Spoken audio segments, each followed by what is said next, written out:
United States wants to be energy independent. So far, I think my understanding is they're producing the same amount that they're using per day, and they're also selling. Now they've got Venezuela as a willing partner. Obviously, Canada's always been a willing partner. There's also speculation that Keystone Pipeline might be restarted and moved back up. We'll have to wait and see what Prime Minister Carney says about this whole thing. But I see it going off in the chat. Yes, Gulf of America, Gulf of Mexico. We get the whole thing. But that's the thing that I find funny is that a couple of the articles headlines start with the Gulf of America and the other ones start with the Gulf of Mexico. Well, probably depending on the source of where they were written, right? Yeah. So if it was written in Canada or Europe, right? I don't think anyone other than the Americans would actually. People in Mexico who ain't saying it's in both. You see Google Maps? Yeah, it's both. It's literally both. Yeah, literally both. It's funny. Thanks, man. For Joey's knee. I appreciate you, Mopar. Mopar is dropping. She's having a good day today. I felt left out there a little bit. There you go. Shout out to Mopar for life. $5 for Joey's knee. Joey, do you like the fact that Occidental's working with Chevron and Woodside? So looks like Oxy's got about 45 1/3%, Chevron about 37 and 0.1, and then Woodside. So you share costs. But you also share expertise, but at the same time, you're also sharing profits. Well, I mean, I think that'll be okay, man. Especially if it's a big reserve, though. Yeah, right? You got to take into consideration how big this can potentially be. So, I mean, it's good. You don't spend everything. You're not going to get the full piece of the pie. But if you split things up, then sure enough, maybe you can. I like this. It works out, right? You want to see everybody working together. I do. Let's just go through a trade review here, guys, before we head over to the Katina man up at the big board. We're going to go to ARAI is trying to resume trend over here. It's about, let's say, about 18 pennies off the highs there, but it's still, generally putting in higher lows and higher highs. DKI just popped up into 75. It just dropped into 65. So this one has been a bamboozler all day long, but maybe there is something left on that one. ZNTL continues to dilly-dally around 4. What I do like about this is the consolidation area lows holding above 4, so ZNTL could be in focus for the small cap traders in the afternoon. EOSE continuing to hang out very much near highs. Looks like their 592 high could see 6 up 27%. And last but not least over here, BBGI, which I said very little about, did catch a nice big move. About 7 1/3 is the area high on that one. But ONCO, this is the one, This is the one that we should have gotten shorts on, because this one is bleeding its own blood. It's likely going to go back down to about $1.15, $1.10 if it doesn't even lose the dollar. So Onco lost a whole bunch. We had a good trade this one into the high, but we gave back a little bit on it when we tried to get in at around 250 for resumption, and that one gave it back pretty aggressively. 134 area low, Joey just printed. Any final thoughts before we send it to it? No, that's it. We took a couple short moves here on Intel in the latter half of the session, and then one on Bitcoin as well, too, I believe, guys. So that worked out for us pretty good. Other than that, I'll be calling it an early one as we go for our final doctor's appointment. Nonetheless, we're going to send it off to the big boys here. There's a headline, though. Okay, we're going to go to Adair first. Let's go to Adair first. We have to talk about what's happening here in USO, pushing higher after Benjamin Netanyahu, Prime Minister of Israel, says there is no ceasefire in Lebanon. Again, repeating there is no ceasefire in Lebanon, saying furthermore that Israel will continue to strike Hezbollah and with force, and I guess saying that they have to secure themselves. So again, Israel saying there's no ceasefire in Lebanon. They're going to continue striking. USO getting probably its most defined pop so far intraday. And with that, we are back. And as Adair just said, you've got USO flying around. You've got the NASDAQ pulling back in. Why? Because we're still in this market where it's a yo-yo back and forth and left and right on any single headline. And appreciate all the Speedo talk there. That was an interesting discussion. Thank you for all the super chats, everybody. But I'm telling you, we keep seeing this over and over and over again every single day. You get down, you sit down in front of your screens in the morning, and you feel like a boxer. The market is throwing so many punches at you left, right, and center, and you're trying to dodge. But you know what? You got to be laser focused, because I promise you, every single day, there's at least one setup that you want to stay laser focused on instead of dodging and moving all around. And we're here to show it to you right now. All right, this is a daily occurrence here at Trader TV Live. This is your daily watch list, and this is a piece of news. What you're trying to do is curate a list of stocks that you're looking to trade. And what do? I look for catalysts and headlines. This happens every single day. Look, today Amazon just up almost 1% in the pre-market, but look at this catalyst right here. Andy Jassy. Revenue, 15 billion and growing rapidly. Jassy also said that. Right here, we have the company's chip business growing, surpassing 20 billion. So let's go. We already know the catalyst, and what do we want? We want the long. So let's go over here. Every day we're posting up. You got to make your own notes, right? The number one note for me today was Amazon long. And here's the talk because of those exact points. What we're looking for now is the chart. So you go for your notes, you look for the catalyst, and then you say, okay, where is the chart and what does the stock look like? This is done every single day in the morning before you trade. And we draw this line right here. This is 222.50, the price we're looking for. And where was it? We just draw a nice line. Yesterday's top, and then some of these pre-market lows as well. So what we're looking for is Amazon to come into this area where we know there's predefined support. So we have the notes, we have the catalyst, and we have our levels. But where's the trade? That's what we're looking for. Let's go back to Neil. Well, as a matter of fact, you want to find that confirmation. And sometimes, when you're looking at your key price levels, you don't just want that it's standing out, but you want the market to give you something that confirms it. And we did see that in the middle of the session for Amazon there, because you're trying to separate the wheat from the chaff and find yourself with the biggest possible opportunity. You know there's room to run, and you want that extension. It became clear a little bit later after the open, but you know what, Sean, if you're looking for a specific setup, you can be patient. Sometimes the biggest moves are going to try to shake you out. And if you've got your level and a perch for it and you're waiting on that one specific stock, then you can be geared and ready to go, focusing in on what's important and not all that noise around you. Look, it can just take one trade. Great point. Forget the noise. Notice we're not looking at the futures. We're not doing anything. We've got the stock and we've got our idea. Well, now we extend out. Here's our line that we drew on the past slide. This is now a 1-minute chart. So let's break the trade down. Here comes Amazon, right? Right into now a predetermined level for the pre-market. Here's our 222.50. That's where we want it to come through. But guess what? When we draw our notes, this is also the 200 period. But as the market matures and we get closer to open, now the 200 period moving average is a line that I'm loving. And right here, it makes a move higher, then just comes right back into your 200 period moving average. And it took about 15 minutes. So to Neil's point, stay patient and look for those setups. Well, here it comes in. We take our position right here and then just start to exit out of the trade as we elevate back to the high side. More on VWAP. Nice little take there. Higher than the pre-market high. Get out again. Let it come back in. You could have had a reload right there at your 200 period moving average, but the idea is simple. Wait for your trade to happen. Be patient. Make that one good trade and avoid the noise. So here it comes in right there. Just let it blast up. We do wind up holding a very small piece until the very end here at 232.50s or so, but it's a nice move. It's long right there, and it's not at our price that we wrote down. We wrote down 222. This actually happens at 223 because it comes in, matches with a predetermined support area of our 200 period moving average. But you know what? It all starts with this. It starts with your note. It starts with finding out a level before the market even opens. And then again, what is the reasoning? It goes back to research, putting in the work. This is what you got to do every single day to become a successful trader. And that's the thing. You got to try to focus on what's important, get that noise out of the way. If you're going to look at one thing and study and review, this is what you should do, because looking at those patterns and observing them allows you to play them more effectively in the future. Hope that helped everybody, as, hey, sometimes you got to just go for the one good trade. Speaking of the trades, well, it looks like the market doesn't like us. Well, I shouldn't say that. I like the market doesn't like us today. It's a small pullback. 'Tis but a scratch, everybody. Although that's kind of ominous, because when the Black Knight said that, he had lost like 2 arms and a leg and was kind of hopping around and eventually lost the last leg. I don't think we're going to lose. I would say we've lost like 1 arm so far on the Qs. Like, you've had 1 pullback right into prior support there. You heard Adara talk about there is, once again, the whole there is no ceasefire.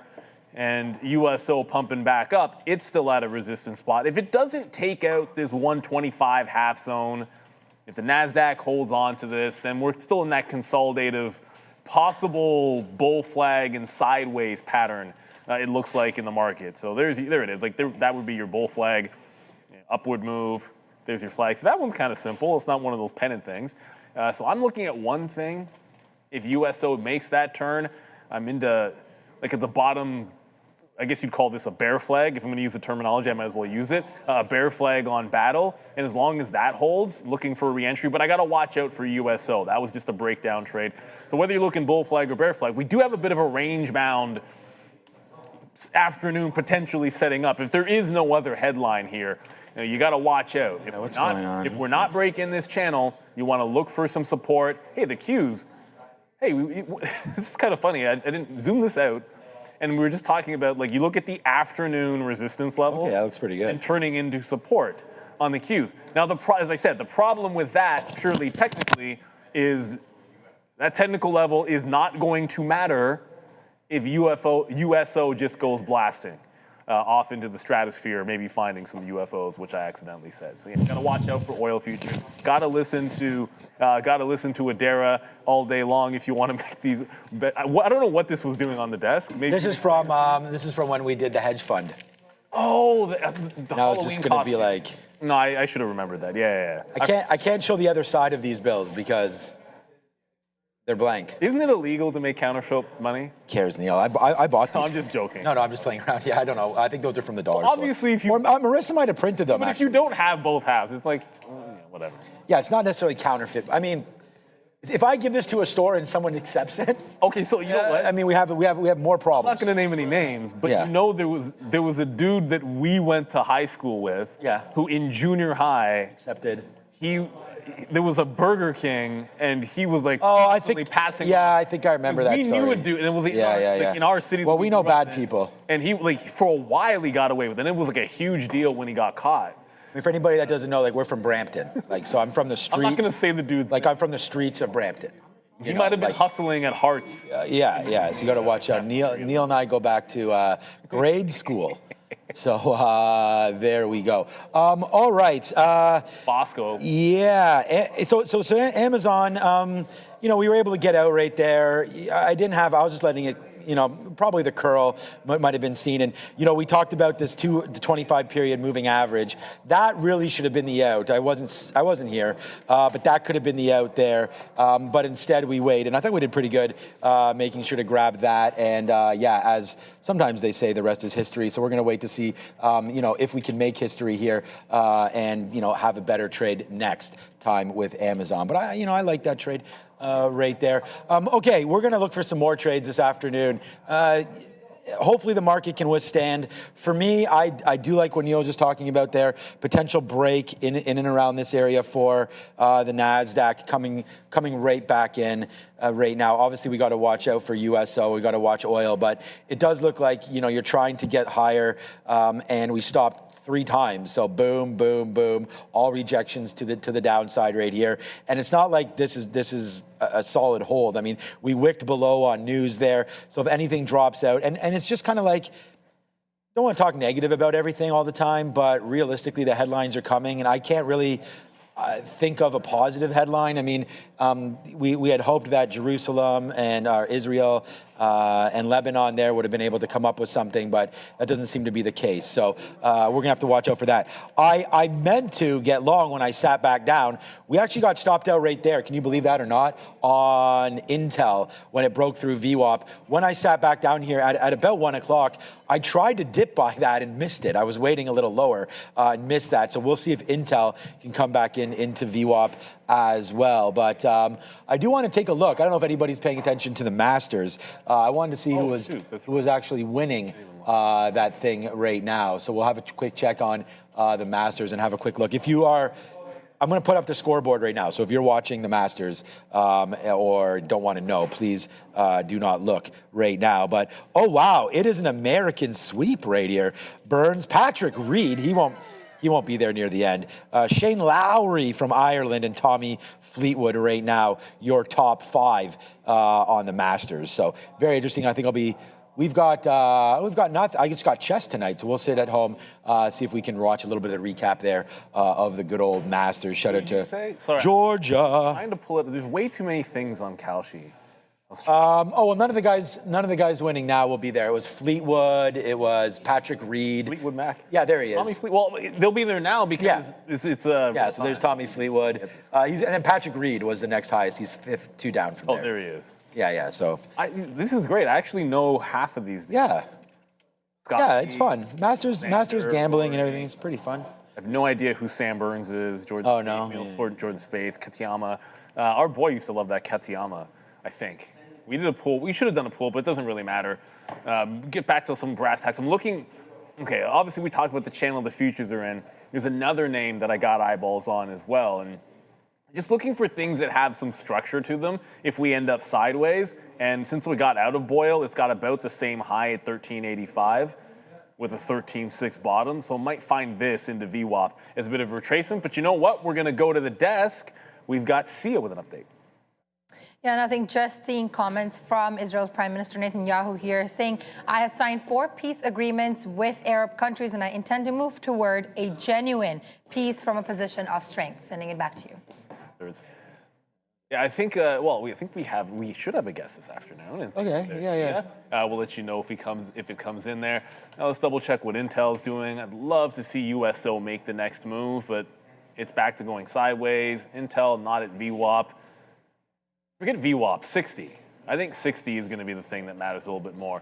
But I feel as if we're in that moment where, like when USO decides to go gentle and then break away, that's when you want to look for the next trade. So it's trying to break this consolidation down. I think that once that happens, I'm either getting battle or I'm getting boil, and that's looking like it's starting to set up. Okay, it's now starting to go into the downside here. Is USO. So if you're looking for bounces or fades, this could be the spot. Makes sense to me. So I'm going to try and get this one. Oh, we just got Boyle through that.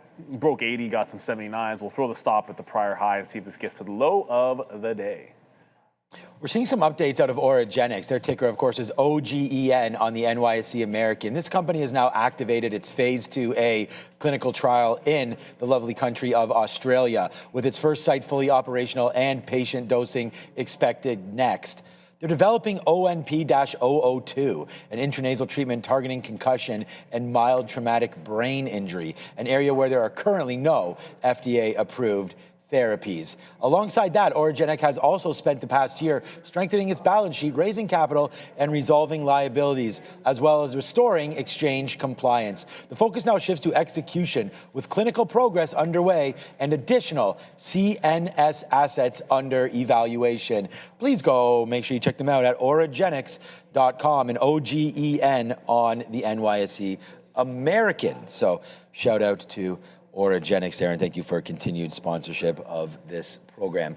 So I'm just going to say, looking for a strategy, you want to talk about the best strategies. Every day there's going to be good ones that line up, of course. And what about a low break right now of Alex Karp Company with Palantir? I mean, you're down another 7% today. Talk about Puke City. Yeah, this has been a rough rider right here for Palantir. But yeah, downside play, trying to break through. That's 129.50 right now. And the reason why I like it, again, is 130 break, 131 break. We do have the 200 period, 50, everything pointing down. VWAP is up here. It doesn't look like it wants to go any higher. We saw that break on Palantir of the 25 period moving average, but since then it's broken back below. This is what the pink is 50 period. This is what the 50 period moving average looks like right now on Palantir. You could have done nothing wrong with just going short yesterday when that broke and then using it today as a guide. So this is what we talk about. We do that sort of that trade review there earlier on that lesson, and there's so many other ones that you can choose, but it's definitely stay in your lane and figure out what strategies you want to do for your own trading style. And I was actually looking at it, and I noticed that it it's different for every single person on what kind of style you're looking for. Like I've traded 4 symbols, you've traded 11 symbols, Joe was 4, Sharif was 5, Obi's 1. Like, so everybody has different things they're looking for, and just find out what you're comfortable doing, and you'll be able to hit that. Like we've got Amazon today, we've got Apple today as well, right here, the short until it wasn't. Intel right off the jump as well there today, and we already lost on that. Intel's fine, but we lost on that last one there. I mean, those were good takes. We lost it early and then made it back there. And then Palantir, which we just showed you, I have this trade on. And this was a hit it and quit it, man. We thought this break of the 25 period could have sparked something back up. You know, this is what it did yesterday when it broke the 25 period, almost at the same time. So we took that shot again, only to get shot and not have that work out. So we'll have to wait to see if we can get back into Palantir. Potentially a low of day break right here of 129.50. Yeah, and look, I think you got to, this it's market, at there right now. You got to stick and move. It is at the low of the day. The IGVs. That came quickly, boy. Oops, that's not the, enter again. What's Palantir? There we go. The IGV, now that you can actually see the chart, is breaking the low of the day. These bad boys are in trouble. Trouble, trouble, trouble. We have a key for this. It is a... We're going to go short on a low break. Flat Those eggs bottom break. Now 52-week low on the IGV. Yeah. You've broken not just this year's low, but going all the way back to April 7th. Okay, technically it wouldn't be a 52-week low because we're at April 9th, but you get the idea. It's breaking that bottom. You also have the 2024 low, which is within sight. It's looking pretty bad. It's looking pretty ugly, and it doesn't really matter if you're in the space. You're basically getting beat down for sure. But you know what? If the NASDAQ breaks down, there's a couple of other things that could be a little bit interesting. You got a bit of a shelf here on IBIT. Again, it broke one shelf, it broke the shelf early this morning and was good, then came back up to pre-market highs. Was kind of like a wash, right? Like get some out half, get some out the other way. But I'm looking for it to break back down this little triple bottom into the volume weighted average price as well. So key level here at about 40.80 or so, but the breakdown comes about 10 to 15 cents underneath that over on IBIT. So it looks like the tides are shifting a little bit. We're breaking down a little bit in this market. All right, here we go, man. We new position. All right, we're bearish. So we'll take that Palantir short. It does break that 40 level, which was, I just picked the low of the day. We show the lows on here. Oh, shoot. Neil, we're doing it again right now. Let's see if we can get a nice little low break right there. You know, not just talking about the trade, we put it on. It's a unit and a half, so it's coming back in right now. I like the trade a lot right here. Let's see if we get some 15s out right now. Can we get it? Gimme, never gets. Don't you know your manners yet? We'll punch a little bit out there at 20s as we continue to make a downside play there on PLTR. There's the break and there's the take. So let's wait to see if we get a little bit lower. We're waiting for 15s. Here we go. It's Palantir, and your boys got it one more time. Maybe we get a 15. Do we? Yes, we do. Here we go. Money. Oh, man, I told Brandon, I think I'm a little bit better at trading than I am at hosting. So thank you, everybody, for your patience with all of that. But here it comes right back down in there. There goes Palantir. Nice move back into the downside now as we get going. So 129 takes that breakout. Yeah, I was going to use this 25 period again. So right now, that would be about a 1-to-1. It's at 129.79, 129.80. So if we're wrong, we don't need to be wrong for a long time. We can get out of this one almost immediately. I'll put another bid here at 10s. We'll see if we can grab that. And then we'll just, there it is. And then I actually put 11s. And then we'll go on from there. So just for an update, I'm only out of 30% right now of this trade, looking for lower into 120. Jeez, man, into 120. Like, how good is that? Like, right there, how good is that trade, guys? We just put that on right now, and boom goes the dynamite. There's 40 cents for you and getting lower, and that's what we're talking about. Do the work, have that structure, have that confidence, and there it goes as we continue to go on, man. It's a boom shakalaka. He's heating up, Neil. He's on fire is the next thing that he says. So look, you're getting that breakout is actually happening in USO. I like the confirmation. We'll see if it actually takes out the volume weighted average price. I'm going to show you guys the black chart because the other one is kind of acting up on me. But we haven't gotten through VWAP. We've seen these spikes get reverted before, but once we confirm that higher low, and hopefully IBIT breaks the support, it hasn't broken yet. We're there. We're square, but we're not through the bottom. It's got to accelerate through the low. And again, that just hasn't really happened. One more to jump over to. I should have gone to this before, but we also looked at Intel here. No, it's not breaking at 60. So Intel for now is bucking the trend and holding some higher lows, but I don't think that can last forever. If we end up breaking down that NASDAQ, which, yeah, see, this is the problem. USO just turned around. As usual, USO finds the top and turns. Well, I said what happens if it doesn't follow through, and that means we're at the pop-on battle. So we just got that pop on BATL. It came basically right to our prior price, doesn't break out that bottom, so we reload that position. Is what it is, but USO's got to break VWAP. If USO breaks VWAP, then I think some of the stronger names start to follow through, and that's what I'm looking for throughout the end of the day. We still have 90 minutes, plenty of time to get into it. And I saw Jesse Martinez in there, just wanted to give you a bit of a shout out. And some of the small cap traders, we'll get to those in a quick little second. But again, you've got to wait for your setup. And I am not taking any strong name short unless USO breaks through that volume weighted average price. Just going to rinse and repeat here on battle. Don't mind going back to the well. I'm only risking a couple of pennies on this one. Last time we were able to make 14 to risk 2. So we'll see if we can do it again. All right, guys, and yeah, that's it, right? Like, it risk small to make big. That's the key. All right, so Palantir. Yeah, go ahead. Intel. What I was going to say is Jesse was basically saying he traded like 7 symbols and 5 of them were positive. Something Nice. Joe said to that point. I think you want to be in a situation sometimes. Like for me, I trade a lot of symbols. Only one has to hit. Like for the last 2 months, I can tell you any day that I'm over 6 symbols, only ever need one out of 4, 1 out of 3, and if that hits the way I need it to, then you're green. And I find if you're going from like that, it's just mean reversion setup or support and resistance, whatever it might be, whatever your strategy is, you want that to be the case. So if you get one good one, then it's able to sort of carry the day. For me, it's usually a mean reversion trade, 9 times out of 10, but you sort of find your way and whatever works for you. And not only that, this man had 9 months of no green months. So Red. Shout out to Neil on that one. Okay, red here, sorry. No red months. Yeah. Sorry, my bad. That was Freudian slip. I'd be doing this. Yeah. That would not be celebratory moments, but no red months. See what that does? 9 months. It smacks so hard, it smacks extra melanin into me. Yeah, exactly. Graphic. I go from me to Sharif, because Sharif obviously has a ridiculous tan. Yeah, exactly.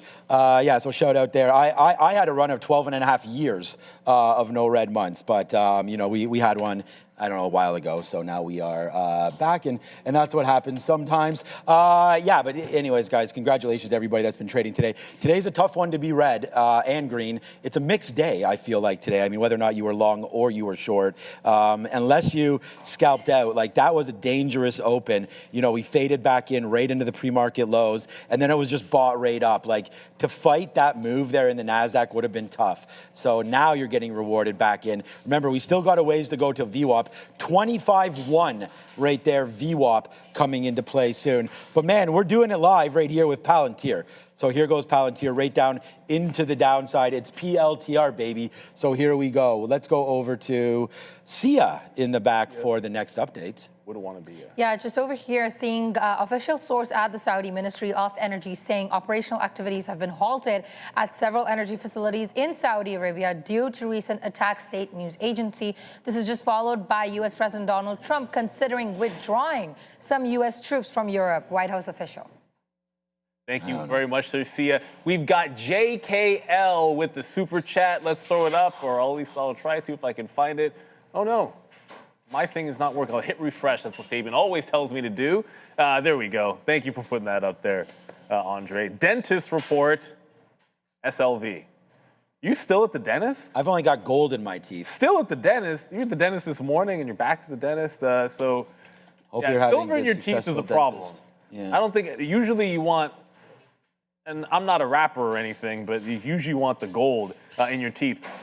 But the trend break is still on. It can go up, down, left, right, center. On the daily chart, this still looks like a long to me, awaiting a 70 break on SLV. So overall sentiment-wise, I like you. I agree with you. Just keep a close eye on the U.S. dollar and this market. If it rolls, USD keeps going up, temporarily we could pull back a bit. Let's go to Sia at the desk. Or was it Sia?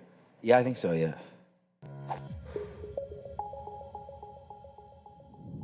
We're going to take a look at a couple of numbers that we had this morning. So core PCE came out earlier this morning at 7:30 a.m. The current number standing 0.4%, less than the forecasted number standing at 0.2%. Now, GDP growth rate quarter over quarter also at 7:30 a.m. this morning. The number has fallen by 3.9% with the current number at 0.5 and previous at 4.4, forecasted at 0.7%. Initial jobless claims came in at 7:30 a.m. today. 4K more than the forecasted number at 215, actual at 219,000. PCE price index year over year also came out at 7:30 a.m. this morning. Number has stood still as the forecasted and as the previous at 2.8. Let's take a quick look into some headlines. CoreWeave has announced plans to issue a $3 billion in convertible senior notes that is due in 2032 via a private offering. So initial buyers will now have an option to purchase an additional $450 million within a 13-day window and a potential raise of $3.45 billion. So notes will be senior unsecured obligations, which will be fully guaranteed by key subsidiaries. And notes will be convertible into cash, shares, or a mix at CoreWeave's discretion. So this includes future equity dilution risk that I'm seeing here. And this raise also suggests that there is a continued heavy capital need for AI infrastructure build out, which is consistent with hyperscaler demand needs. And currently CRWV I'm seeing here is up by almost 4%. Moving on, we're going to talk about Disney here. Disney is planning to lay off up to 1,000 employees. This marks one of the first major moves under new CEO Josh D'Amaro, and cuts are expected to focus heavily in the marketing division. So this restructuring to me is signaling a certain push towards leaner operations and faster decision-making across business units. But Disney will continue to face significant levels of pressure from streaming, which generates lower profits compared to legacy TV. And other problems here are weak box office performance and the competition from Amazon and YouTube. The company is reallocating resources towards higher growth digital segments, but particularly direct to consumer and streaming. But a recap of Disney's layoffs here. So the company has already cut 8,000 plus jobs since 2022. Now this highlights a certain prolonged restructuring cycle. And current layoffs were reportedly planned prior to D'Amaro's taking over, but this also aligns with his cost discipline approach. Currently, Disney is up 0.47%, sending it back to you. There's a name that I was not expecting to be in the news, and that is Disney. Oh, well, Disney, yeah. Yeah, I found something that I like better than IBIT with the breakout happening on USO, and it ends up being SLV. It's just the difference is, look, IBIT doesn't want to go. It's holding the support.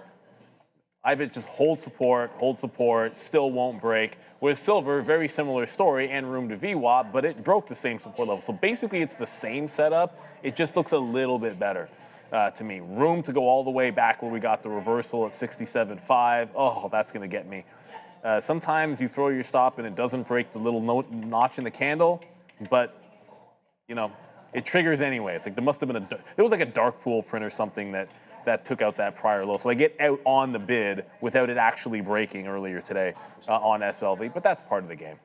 It is what it is. But now you've broken down support, so give it to the prior bar. Looking for VWAP first, and then down to about 67.8 or so would be the ultimate target. And that's, of course, with what's going on in USO, what's going on with the Qs. The Qs breaking that consolidation support as well. We already talked about USO. That's going to take out that leg higher. So battle, we jumped out.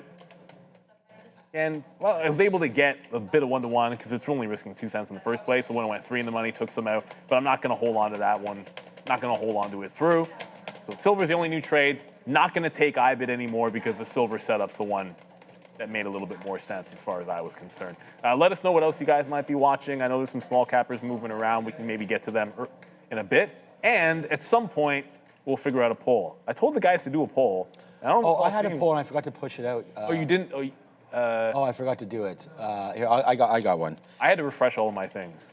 So I'm gonna have one in a second. Oh, I see what you're doing because I can see you typing. So we're going to have a poll up for you guys. USO is at VWAP flipping. We do see that. NBIS apparently is a name that people are interested in. NBIS. Let's just see what we got going on with NBIS. NBIS is so strong, man. I did. It's almost at highs. Yeah, it's funny because I wonder what CoreWeave is doing. We talked about CoreWeave a little bit there. I just want to zoom back into Palantir just a little bit. So these tons of outs, but I mean, I'm just taking out like very, very small pieces every time, and maybe I shouldn't be doing that. But just into the afternoon, and I always say that. There's another out right there at 129, just before that little get up there. That's 129 flat. We did take a piece out at 28. I'm going to use this 25 period as my out right now, but I put it up at 50. And wouldn't mind reloading where that is right now at 35, 36, but it's coming in pretty hard here. So we'll see if that level holds or not. Most likely not, I would say here, because the futures are coming back in and Palantir's not really falling back down. You have Microsoft and some other names that are really starting to give it up a little bit to the downside from what I was seeing. Okay, well now it's bounced. I didn't look at it in the last 10 minutes, but there goes Microsoft, dropped out with that Palantir as well. And it's the IGV. We talked about that. Anytime the word Anthropic is mentioned or Claude or anything like that, feels like there's another leg down in these software names. INTU, Intuit, was one of the last names to get talked about by Michael Burry as well. And that's another downside play for INTU, as everybody not worried about TurboTax, except for me, which I got to do after the show again. Okay, so we'll be bidding this at 28s there on Palantir. We did get reloaded up there on Palantir. Oops, I'm still on Intuit right there. Look, man, this is what you got to do. We talked about making sure that, your levels hit, so there it is. We talk about that. Nice move back in, but it's coming right back up. Our stop is there at 50. Hopefully it doesn't fill, but if it does, it does. Okay, man, start the voting immediately. This is what we're doing right now. Just a fun little poll. We can keep that on. It doesn't affect anything right now. So this is what it is. Watching Masters, and basically you have three choices. Type 1 for yes, type 2 for no, or type 3, huh? What the hell is this guy even talking about? All right, Watching Masters? What is this guy guy talking about right now? So 3, 2, and 1 right now. I'm a 1, so I'm going to hit in the chat. No matter where you are, if you are on, there you go, 1, 1, 1, 1, 1. Oh, there, if I hit multiple ones, it won't count. Just got to hit once. So it looks like right now, no, I went 1, 1, 1, 1, 1, like 1,101. But anyways, there it is right there. So it looks pretty mixed, man. That's pretty cool. The Masters doing a great job. One of the #1 watched sporting events over that 4 days. And also, interesting to note about the Masters, they're one of the only events that remains in control of all of the shots. They don't hand it over to CBS or anything like that. They're in control of the camera angles and absolutely everything. So they just give the rights away to it. So there it is, Masters trivia and Masters poll. We'll check that out in a couple minutes. But 1, 2, 3, right now it's mixed, man. More on the no, but than the yes. But very, very divided. Not if you're watching us right now. It's like, are you going to watch? Just in general. That's why it's such a shady poll. Like if you're watching it on Sunday, if you're like my pops, where like you don't tune into any golf until Sunday comes, then it counts. So you're watching the Masters. That's what it's all about. You see that Jimmy Nance. You can do both, man. You can watch Masters and us. Oh yeah, you can have it on the side. I mean, that's what you should be doing. Let's go, I think, to the desk. This time we've got a Dara. Oh, good. Yeah, just a couple more headlines here in the Middle East. Nothing massive. And we've had some comments from the Saudi Energy Ministry saying that there's going to be about 6,000 BPD of oil impacted by some activities there. But the main thing I want to mention now, we're seeing, again, this is reports from Iran, so take that as you will, but they're saying that intense air defense activity has been reported in Qasr-e-Firouzeh area of Tehran. So some air defense activity in Tehran. There's also seeing some drone engagement. So more back and forth in the Middle East. Just worth noting, this is still happening. Not much of a move here in oil, though. Back to you. Yeah. Quick correction. The black chart suggests that we're at VWAP on USO and have wicked it. We haven't technically yet. We are still in an uptrend, but we actually haven't punched through the volume weighted average price. So I think the real continuation needs to punch through this 126.50 area. And, obviously we kind of go the way that oil is going to be going, and it is trend up. So long this does mean you really think that we're headed in the other direction for the market this afternoon. That being said, there's some individual names that we didn't really get to.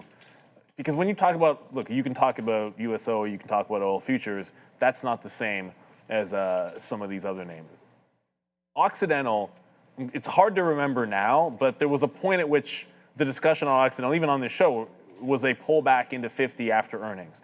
Like they had a strong earnings reversal for this. Like the stock did its own reversal and was bouncing off the 50 level anyways. So if this pullback results in anything resembling this 50 retest, I'm not saying it is, but I think fundamentally that looks good for Oxy. And you got to keep in mind, these things are going to trade on their own merits. You had CVX, which had the Venezuelan news that it could pull back into, which it won't. So there's a limit to how far I think some of these will fall back under any circumstances. Like this one, like the initial high back here, like 170, the initial Venezuela high was like 172, and we're like 10% away from that on CVX. Like if it loses the bid, I almost don't care what's going on. Like that was a good anchor level from the previous news cycle, and then everyone gets wrapped up in the war, and great, it went another $38 or whatever the heck it was to that high, but there's still, like it still has the long-term benefit and a big-time trend break at that price. So caveat, I own shares of CVX. I no longer own any Oxy, but those are two dip buys I'm looking at in the longer term on the off chance that we get some fantastic news over the next couple of days. And maybe the ceasefire becomes actually real, or maybe an actual deal ends up getting struck. I think at this point we're calling a little bit of fugazi on the, not fugazi, but we're just not sold on this, on the ceasefire. Right? Like at this point, nobody's sold. I mean, they're not even sold themselves. Too much back and forth. But overall, some of the energy names and some of the producers are looking really, really tasty on pullbacks if this comes back a little bit further. In my mind, dropped too far. And we have a couple of super chats we can get to. One of them, I believe, is Dave. And it's T-Money first. What up, T-Money? Ceasefire, more like a decrease fire. Yeah, that's probably right. Yeah. I like that, actually. No, I like that. That works. And Dave's Siamese. Dave's Donald Duck, if it doesn't work trade, we have bigger problems. Amazon call June 17th. What day? Oh, June? Yeah. I love June. Great month. Oh, well, okay, you mean 2027. You don't obviously you don't mean, you're not George Amberson, right? So this is obviously not you going into the past. I just finished that novel, Stephen King novel again. Oh, nice. Yeah, nice. It's so good. It's actually a really, really, really good one. The one where he goes back in time to stop the JFK. Yeah, you were mentioning. I know you meant that's a good one. Yeah, that's a good one. I mean, I haven't read it, but you were mentioning it. You talked about it before. All right, man. Hot dog cannon. Watch out for the glizzies. Yeah, as you're getting it right now, down in. So there's Palantir, 129.05. I mean, there's Reloaded. There it goes again. It's Palantir. Will turn out to actually be a pretty decent opportunity here for me. PLTR. Trying to make the best of that name and bring it back in. I mean, it sucks to be down on Palantir, not down on the day, the stock down. So, but you got to do what you got to do, and we're going to trade it short. And that was that break there. And just as we had our discussion on the screen, looking for opportunities, I mean, I sit right back down and find another A+ setup. And it's just a break of the day into a weak stock, underneath VWAP, everything underneath. I didn't even look at the futures. This was just a break right there, and we just stay in our structure.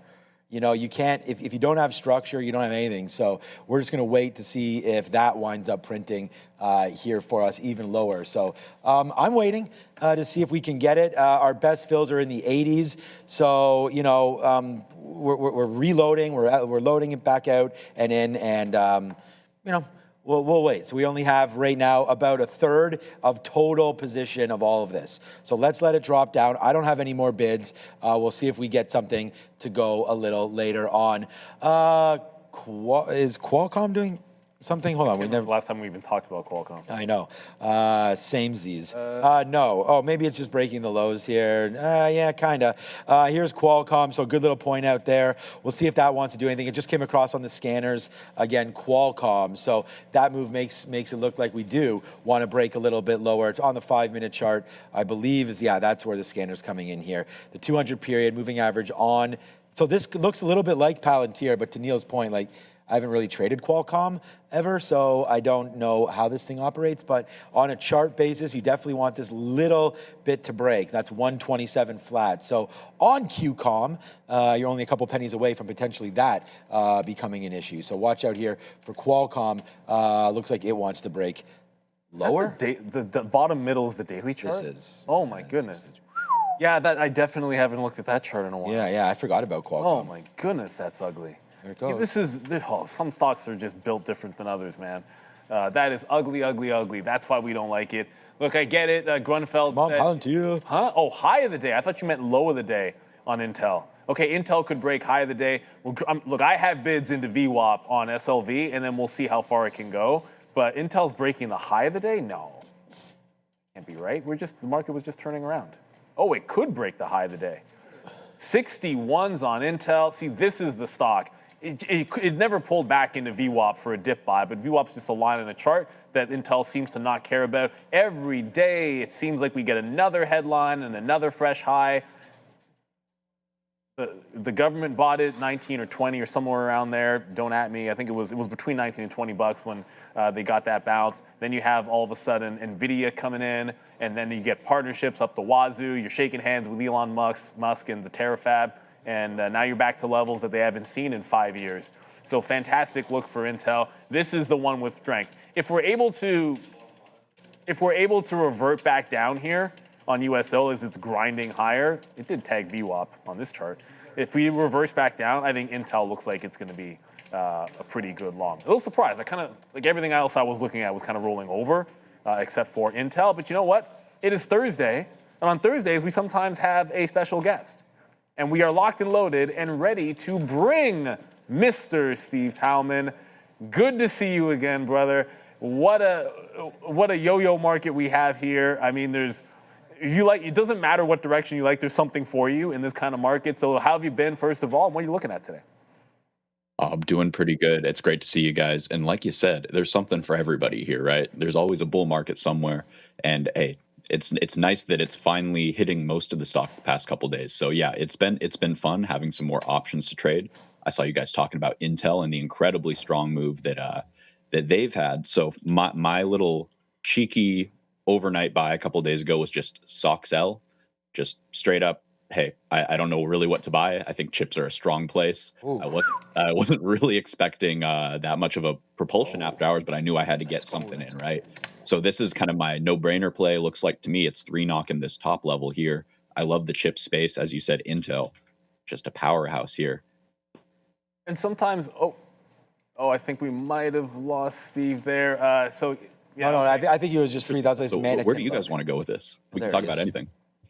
Okay, I think you just froze up there for a second. So let us know when we've got Steve back, because I think we'll get Steve back in a quick second. But the point that was being made, sometimes you just see strength, and you're like, well, where do I express the trade? Or you could see the IGV looking like, or Microsoft or Palantir looking weak, and you could just go over to the IGV.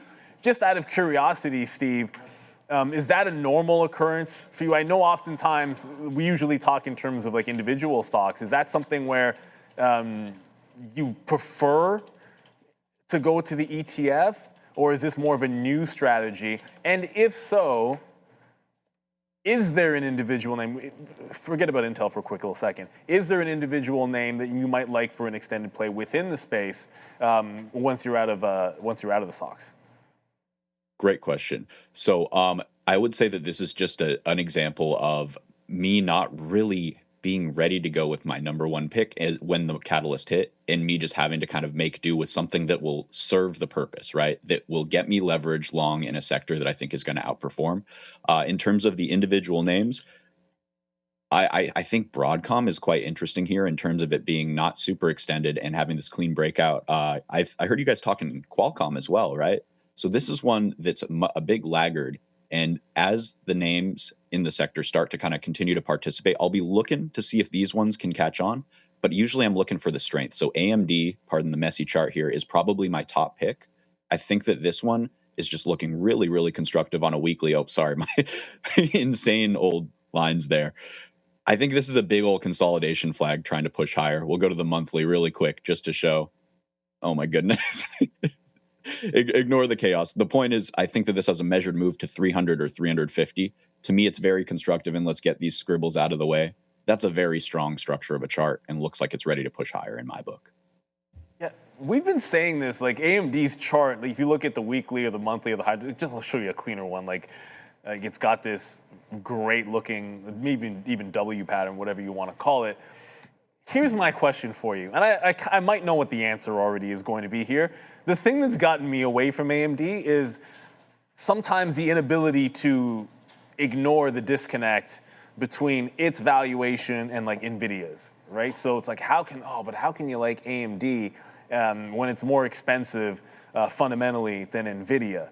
And oftentimes, I know for myself, I can tell you, I'm only bringing this up because that has gotten me out of AMD in times when it has been stronger. So what's your take on using sometimes fundamentals, if not ever, or ignoring them in this particular case, when analyzing something on a higher time frame like an AMD? Because Nvidia does look pretty appealing by direct comparison. Uh-oh. Hey, sorry, you cut out just briefly, but I think I got the gist of it. If you can hear me, I'm ready to go. Am I coming through okay now? We got you. Okay, awesome. So just to make sure, the question was basically how am I gauging AMD versus NVIDIA specifically in terms of the fundamentals, the differences there. And so for me, I think that it's a really good talking point because I'm not here to buy the best company. I'm here to buy the best deal, right? So that discrepancy that you're talking about, the fact that AMD is not NVIDIA, that to me is giving them an appealing buy entry. So what I have on my screen here is the ratio chart of AMD's strength over NVIDIA.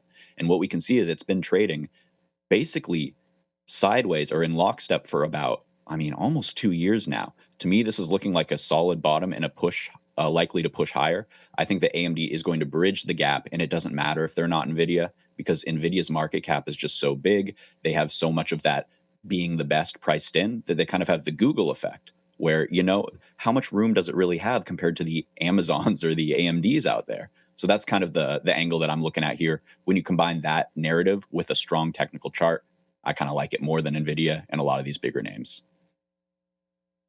Thanks, let's just go over quickly, Andre, show my screen just really quickly right here because there goes Palantir. Right now it's 70 cents in the money, and we are near those lows again where we've covered some Palantir. Look at that, Steve, the reload there. That's the day break on Palantir. We reloaded it at the exact same level. This is what it looks like. There's Palantir today, down 9%. This IGV, Steve, all these names just continue to get smoked. We saw Salesforce today. That's a pretty nasty looker unless it's gotten better. They drop through. Oh, yeah, we get a nice one right there. The face slapper on Palantir there. We just get 60s. But there's the move down almost $1. There's the break on CRM. What do you make of all this with Anthropic, all this Claude bots, all these things? Is there going to be a point here where maybe we can just look at the IGV, or if there's a specific name you like, Intuit, Adobe, even Microsoft? Now we're seeing Palantir and Michael Burry talking about, Anthropic eating their lunch on the retail side of things as well. So on the consumer side, what do you make of a lot of these software names? Is there anything sort of, screaming to you on some of your scanners or what you're looking at? Well, I love that you're bringing this up. I love you're talking Palantir. This is a short that was put on my radar yesterday, actually, and let's pull that up real quick just because, man, that one's been cooking. So I did take this one. To me, I'm seeing some gnarly price action. So the Michael Burry short report is just icing on the cake there. So I'm up I don't know. Yeah, like you said, it's down 8% overnight. It's crazy how fast this one's working. So I'm in this position where most of my money, despite the market going up, is being made on these shorts. I think the IGV is still looking pretty dire in my book. This is not a good weekly chart for me. You talked CRM, Salesforce. This is not good, guys. These are not acting right yet. New lows, big ugly candles, while the market is acting really strong overall. Salesforce. What is this? I'm sorry. ServiceNow. Here we go. Yeah. The other prior blue chip now looking really dire. So I'm still saying Steve Cap is saying no touching yet. We're waiting and holding off on these names. Well, one thing that we had is from Taylor. Thanks to Taylor in the chat here, and then we have a super chat for you after. He wanted me to ask about SNDK.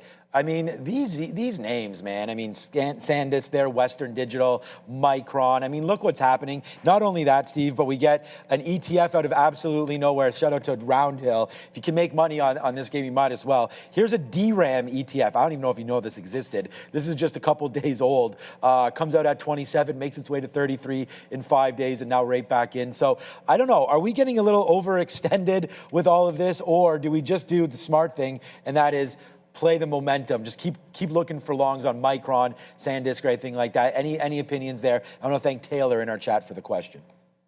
Great question. Really interesting space. I mean, these are powerhouse movers. You have to respect the fact that when you get a massive move, like we saw in all of these names, I mean, we're not even going to look at the leg down there. Just this most recent leg was a 200% move. And then we've been consolidating for, how long is this now? A couple months? Yeah, 10 weeks. So what this is telling me is that we corrected via time on these names, that the narrative is still strong and the market wants to bid these real strong names. Like we just looked at the software, that stuff's not working. What is working are names like this, names like Lumentum, these absolute powerhouse here. We see this all across this kind of photonic space with the Sienna here as well. And of course, the new one, which just got upgraded in the past couple months here from not a serious company to a very serious player. So I think that these pockets of strength need to be respected, especially if the market is potentially turning around.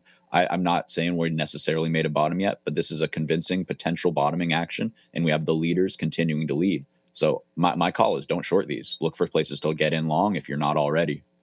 Okay, so you heard it right there. Steve called the bottom. No, he didn't. Okay, one more name. We did get a super chat actually for you, and I think we sort of already discussed it. Do you want to throw it up there? What you thought of Microsoft? I kind of went there with the IGV, but we've had a little bit of a rebound in the space and in the name. So, what are you thinking for Microsoft here? Again, one of the most beat up names, obviously in the Mag 7, but the market cap is still huge. And look, we know that Azure is still kicking around. We have their conditions with OpenAI. We know that that's going to IPO soon as well. So I can get behind the idea of buying some Microsoft down here. You think that's ready to go? So I'm going to play fence sitter here. Out of the software as a service names, this is the only one that I really want to buy. This one may be CrowdStrike as well. This one, at the very least, it is holding previous lows. If we pull up IGV really fast, we can see this one, it cooked its April tariff lows, and it seems to want to push lower. Microsoft in a little bit of a better shape, but what I got to say is that we are still rejecting on like everywhere, every rejection under this uptrend line here makes me worried. The fact that we just tagged the 200-week moving average, this purple uptrend line here, and that got rejected. For my trigger system, the daily at 383 also was a clean rejection. I don't think it's ready, but I think that this is a name that you have to be willing to deploy into, because like you said, at some point this will turn around. I'm a massive Claude Code fan. I'm going to be doing more of it in about an hour here when I'm done streaming. That being said, these names are too cheap. Microsoft is not going to go anywhere. Yeah, and I'm glad you said one of those names, because you said Microsoft, but you also said CrowdStrike. I'm a believer in that one too. Sometimes you just got to like it, and when there's pain, you plug your nose and buy it. Close your eyes and buy whatever you have to. Don't close your eyes. You might put in the wrong symbol. Like you could put in CrowdStrike, but you put in CoreWeave, instead. CRWV. Yeah, exactly. Don't do that. I like that talk. Thank you, Steve, and thank you for the insights, and appreciate you answering some of the viewers' questions. Our good friend Steve Tallman. Before we let you go, where are you streaming? Oh, okay, no. Yeah, you got anything you want to promote? Absolutely. Thank you so much, guys. Always love being on here. It's my favorite time of the week. So what we got going forward here, I'll be on Power Hour just in about 2-3 minutes here at Trade the Pool at our YouTube channel. You can find us expanding our programming. So every week we're doing more and more. We have our lunchtime shows every Monday and Wednesday, filling in our gap between the usual morning programming and the Power Hour programming that we always do. So we're doing that. We're also getting the call-in shows intra-week. And on this Friday, check us out for the CPI report. We're going to be there pre-market and then into the actual cash session, talking futures before the open and cash session after that. So definitely tune in, and that's where you can find us. Thanks so much, guys. Trade the Pool's YouTube channel. Thank you for coming out. Appreciate it. Steve Tallman from Trade the Pool. We'll talk to you hopefully next week, and best of luck for the rest of the week. Have a fantastic weekend. We'll see you a bit later. Thanks, guys. See you then. Appreciate you. We'll go right to Sia. Thank you so much. We're going to take a look at the IWM in the green, up 0.42% at the moment. I'm seeing a lot of green, a lot of red on the Russell today, but we're going to immediately dive into a couple individual tickers. BE up almost 7%. Key TOS down 7.8%. Urban up 1%. But two tickers I want to talk about is SPIR, Spire Global, down almost 11% after the company said it entered a securities purchase agreement for a private placement worth about $70 million. And The next ticker I would like to take a look at is AEHR. Air Test Systems up almost 9% on the day. AEHR Test Systems entered into an equity distribution agreement with William Blair and Company and Craig Helium Capital Group, up almost 9%. All right, thanks. Thank you very much. See ya for that. Yeah, exactly. There's always, whether or not small cap recap or any kind of trade, as we already talked about it over and over again. I just stick with many of the same names, and we went right back into Palantir again, and you can see why. I mean, here comes the bleed right back in. And I told you I was developing some different strategies for the afternoon, and we got a great one yesterday. Great trade here today with PLTR, just trying to play momentum, look for areas. And hey, if we're wrong, we got outs, right? I mean, this right now is a 70-cent winner. And we talked about where our out was 50s. So like this is 15 cents to make 70. So another 4 to 1. And it's just about that. And it's only 4 to 1 because where it's at right now. Like I still have on a quarter, but at the end of the day, we're taking it out 4-1 to 1, 4-2 to 1, and at some pressure points. So I'm going to switch my out now so we don't wind up making a mistake and let this go all the way back up. 129.15 right now puts us in a good spot. So we'll cancel our stop order now and we'll go to 129. Let's just go 11s. By the time I look back at it, that's probably where it will be. So we'll go there and move forward with PLTR. And thanks, Steve Tallman there from Trade the Pool. And yeah, I mean, he can't even find bottoms in this. And I don't think you need to pick a bottom. No. You just need to either, if you like a name like CRM, which I do, and maybe it is time to DCA into that a little bit. And you just sort of, like we said there, either plug your nose or whatever. You know what the problem? And when there's blood in the streets type of thing. Why I can't get behind CRM is I don't think I could buy CRM before I would buy. I did buy CrowdStrike, but I don't think I could say I want to buy this before I would want to buy Microsoft. It's just like sometimes you look at some of these beaten up names and there's something that's the same theme that feels better. So it's like, why buy that if you want to buy the dip and think this is a temporary bottom? You can get Softy at a pretty monster level and a good valuation. And like, what do you feel better about in 10 years? And I have a hard time saying CRM over Softy. I have a hard time saying CRM over CrowdStrike for myself. It doesn't mean, look, I could be dead wrong about that. And I was asked in the chat, and you could just buy the IGV. I would just prefer, if I'm picking the bottom here, I want the best. If the entire group is down, I want to take a shot at what I think is the best company in there. But I was asked in the chat if I thought that SMR is dead. Yes. But if you ever watched The Princess Bride, shoot. I think my e-signal just, all right, I'll use, this happened to me yesterday as well. Usually I had to restart it.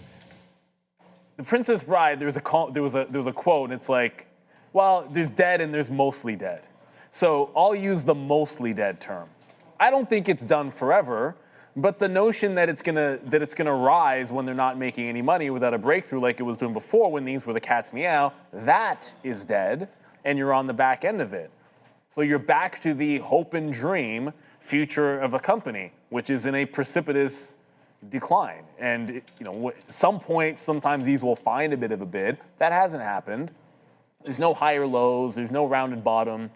All you have is a falling knife. And maybe there's a level at $7. I don't know, it could be a level, but prove it to me first. Hasn't proven a thing, except that it is in this like death stage. And this happened during the meme craze. It happened with the Rigettis of the world, or it has been happening with the Rigettis and the quantum names. It's happening with the nuclear names. This is what the market does. You go from cycle to cycle, and we're in a cycle where we don't make any money, and we're trading at 100 times sales or whatever it is. They're just not going to be the cat's meow. It doesn't mean that they don't have a future, but if you just keep trying to DCA into that, this is not like buying the dips in Microsoft. It could actually go to zero. Mm-hmm. Microsoft, you buy the dips in, this is only so bad it'll ever get if you just DCA into Microsoft. If you DCA into SMR, and I say this, I still have some SMR shares in my personal account. If it goes to zero, I still made money, but it could still go to zero. It's just a different ballgame. I think you're playing a different arena that you're playing in if you're trading those stocks. Yeah, so to even talk about SMR and Microsoft in the same breath seems silly, right? Okay, so, you know, on this way up, so there goes Palantir, man. We are out of it. We props up all those who took this trade with us, and there's the out, just as we said there, at 11s. So now we don't have to worry about it. Remember, we were short 38s, or was it 30? Yeah, 38s there, so all good on that front. And then as it was making its move higher, we did get an out at 65. We did take another out at 84 there, and then finally to get out of probably we had about 15% left. We told you we had 25% left down there. Took 2 more fills, 5% each, punch it out for a nice little win there on PLTR. Just basically getting me back to flat on Palantir on the day. Like, we took this trade and lost, and that was, you know, down on Palantir, make the money back, and, you know, not whatever, it just is what it is on there on PLTR. So a good winning trade for the afternoon. It's 3:04, so we do enter the hour of power right now. We did have a vote up, and obviously you guys don't know what the vote is because I haven't showed it in a while since we did have Steve on. But here it is right here. If you're watching the Masters at any time this weekend, type yes in here or no. Masters has been a great... oh, there it is. Oh, we have it going that way now. Okay. Type 1, 2, 3 right into there today, and you guys let us know what's going on. If I refresh this, then it will go that way as well. So we can end this voting very soon and put up a new one. 26% only. Yeah, that makes sense. Golf's not for everybody. I mean, if I said, are you watching... I think any sporting event in here probably would be something very, You know, how about we do this for poll? We were just talking about the software names. So how about Microsoft? We just said Microsoft, CRM, Palantir, CrowdStrike, or the IGV. Like, maybe just pick 3 or 4 of them. Everyone's going to pick Microsoft. I know, that is a problem, because I would pick Microsoft, and I was just talking about it. Or let us know. Like, I think that's not a bad one. We'll go to Adair, I believe. We're going to the desk. Yeah, and then we'll get that poll up. Yeah, not like breaking news, but interesting story here. I was just seeing this circulate a bit on X. TPL, Texas Pacific Land. This is not known for being a super volatile stock, but it's down 16% today. This is down about $75. Now, why is TPL down to this extent?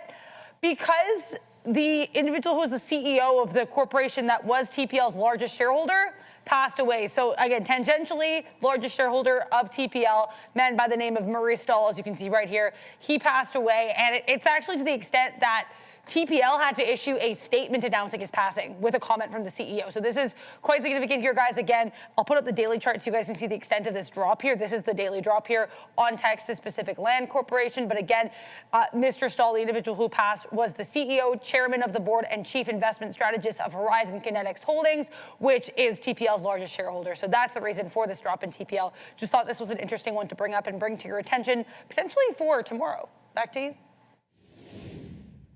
Thank you very much, Adair. All this volatility in the market, up, down, left, right, and center. And if you're a sophisticated trader, you know it creates opportunities. And Beta Pro by Globex offers Canada's first and longest running suite of leveraged and inverse ETFs built for sophisticated investors who understand the risks of leverage and the importance of precision. Its triple leverage bull and 3x bear ETFs tied to the NASDAQ 100 index are designed for daily tactical trades, providing amplified daily exposure and giving traders tools to engage with both upward momentum and market pullbacks. They're also currency hedge these strategies, so you can offset US dollar exposure back to the Canadian loonie. For those navigating short-term market moves up or down, Beta Pro offers the flexibility to act with conviction, whatever that looks like for your individual strategy, objectives, and risk profile. Trade tactically, learn more at betapro.ca. Scan the QR code you see in front of you. And of course, remember, when you're dealing with the levered ETFs or any levered products out there, great trading vehicles, that decay is going to get you for the long term. Let's go up back to Sia at the desk. We've got another update. Yeah, we're taking a look at the S&P here. SPY up, green on the day, 0.52%, trading positive. Gonna take a look at the board here. Nvidia trading positive, 0.91%. AVGO up 1.32%. Google's trading flat at the moment. Microsoft in the red. Oracle in the red. 4.81%. We did take a look earlier in the day at a couple stories. Tesla trading positive 0.68% after the announcement that is developing a smaller, cheaper SUV, and they're positioned right under the Model Y. But the SUV expected to be 15% smaller and have a lower cost.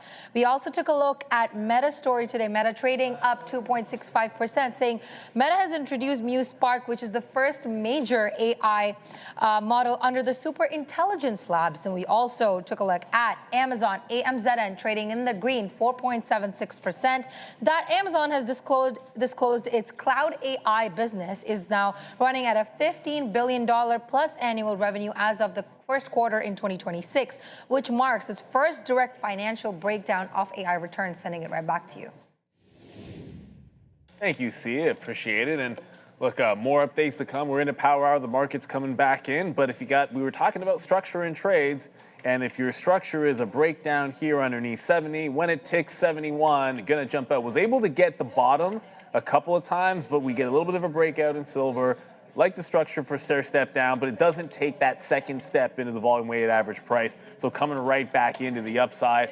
Promised we'd get it up. Oh, I didn't hit start. My bad. Silver, okay. Oh, yeah. Yeah. I did put this up. I didn't hit start voting. So we're gonna go with the software names. And look, these are just the ones that we chose, the ones we talked about. So what software name would you buy right now? You can go Microsoft 1, Palantir 2, CrowdStrike 3, CRM 4, or just get them all and go with the IGV 4-5.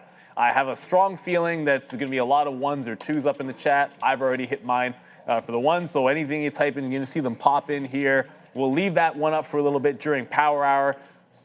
And we're not giving you, there's no none of the above option here. The idea is the entire space is weak. Which one would you grab? And I actually saw in the chat just now a name that I guess we used to talk about more in this space, but for whatever reason, I guess, is Snowflake not that interesting? Like, have we gone like an entire month without discussing this thing? I guess on earnings. Try 2 months. Well, I guess on earnings we'll bring them up, down 12% as well. Snowflake, wow. I remember the good old days. Nope. When Snowflake was a swing trade at 120.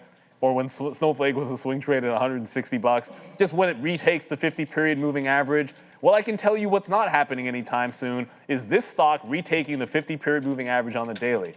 It just goes to show at some point, valuations come back and start to matter, and you get one little excuse. This is headed right back into the lows, and it's got a ton of support here. Is my e-signal back? I'm just gonna, maybe it is, Snow, because I want to. Weekly. Yeah, buddy, there we go. And I can go to a monthly because that's going to be a little bit better. Sometimes the weekly is not even good enough. Look at the monthly chart on Snowflake. You think it's been pretty decent, 110 to 120? Yeah, I'd say so. So this one is setting up again. It's got some room to get to the downside. And the last time it was down here, you had like a couple of months before at the bottom. So it's not like you have to worry about missing it. But that's a heck of a turn here for Snowflake.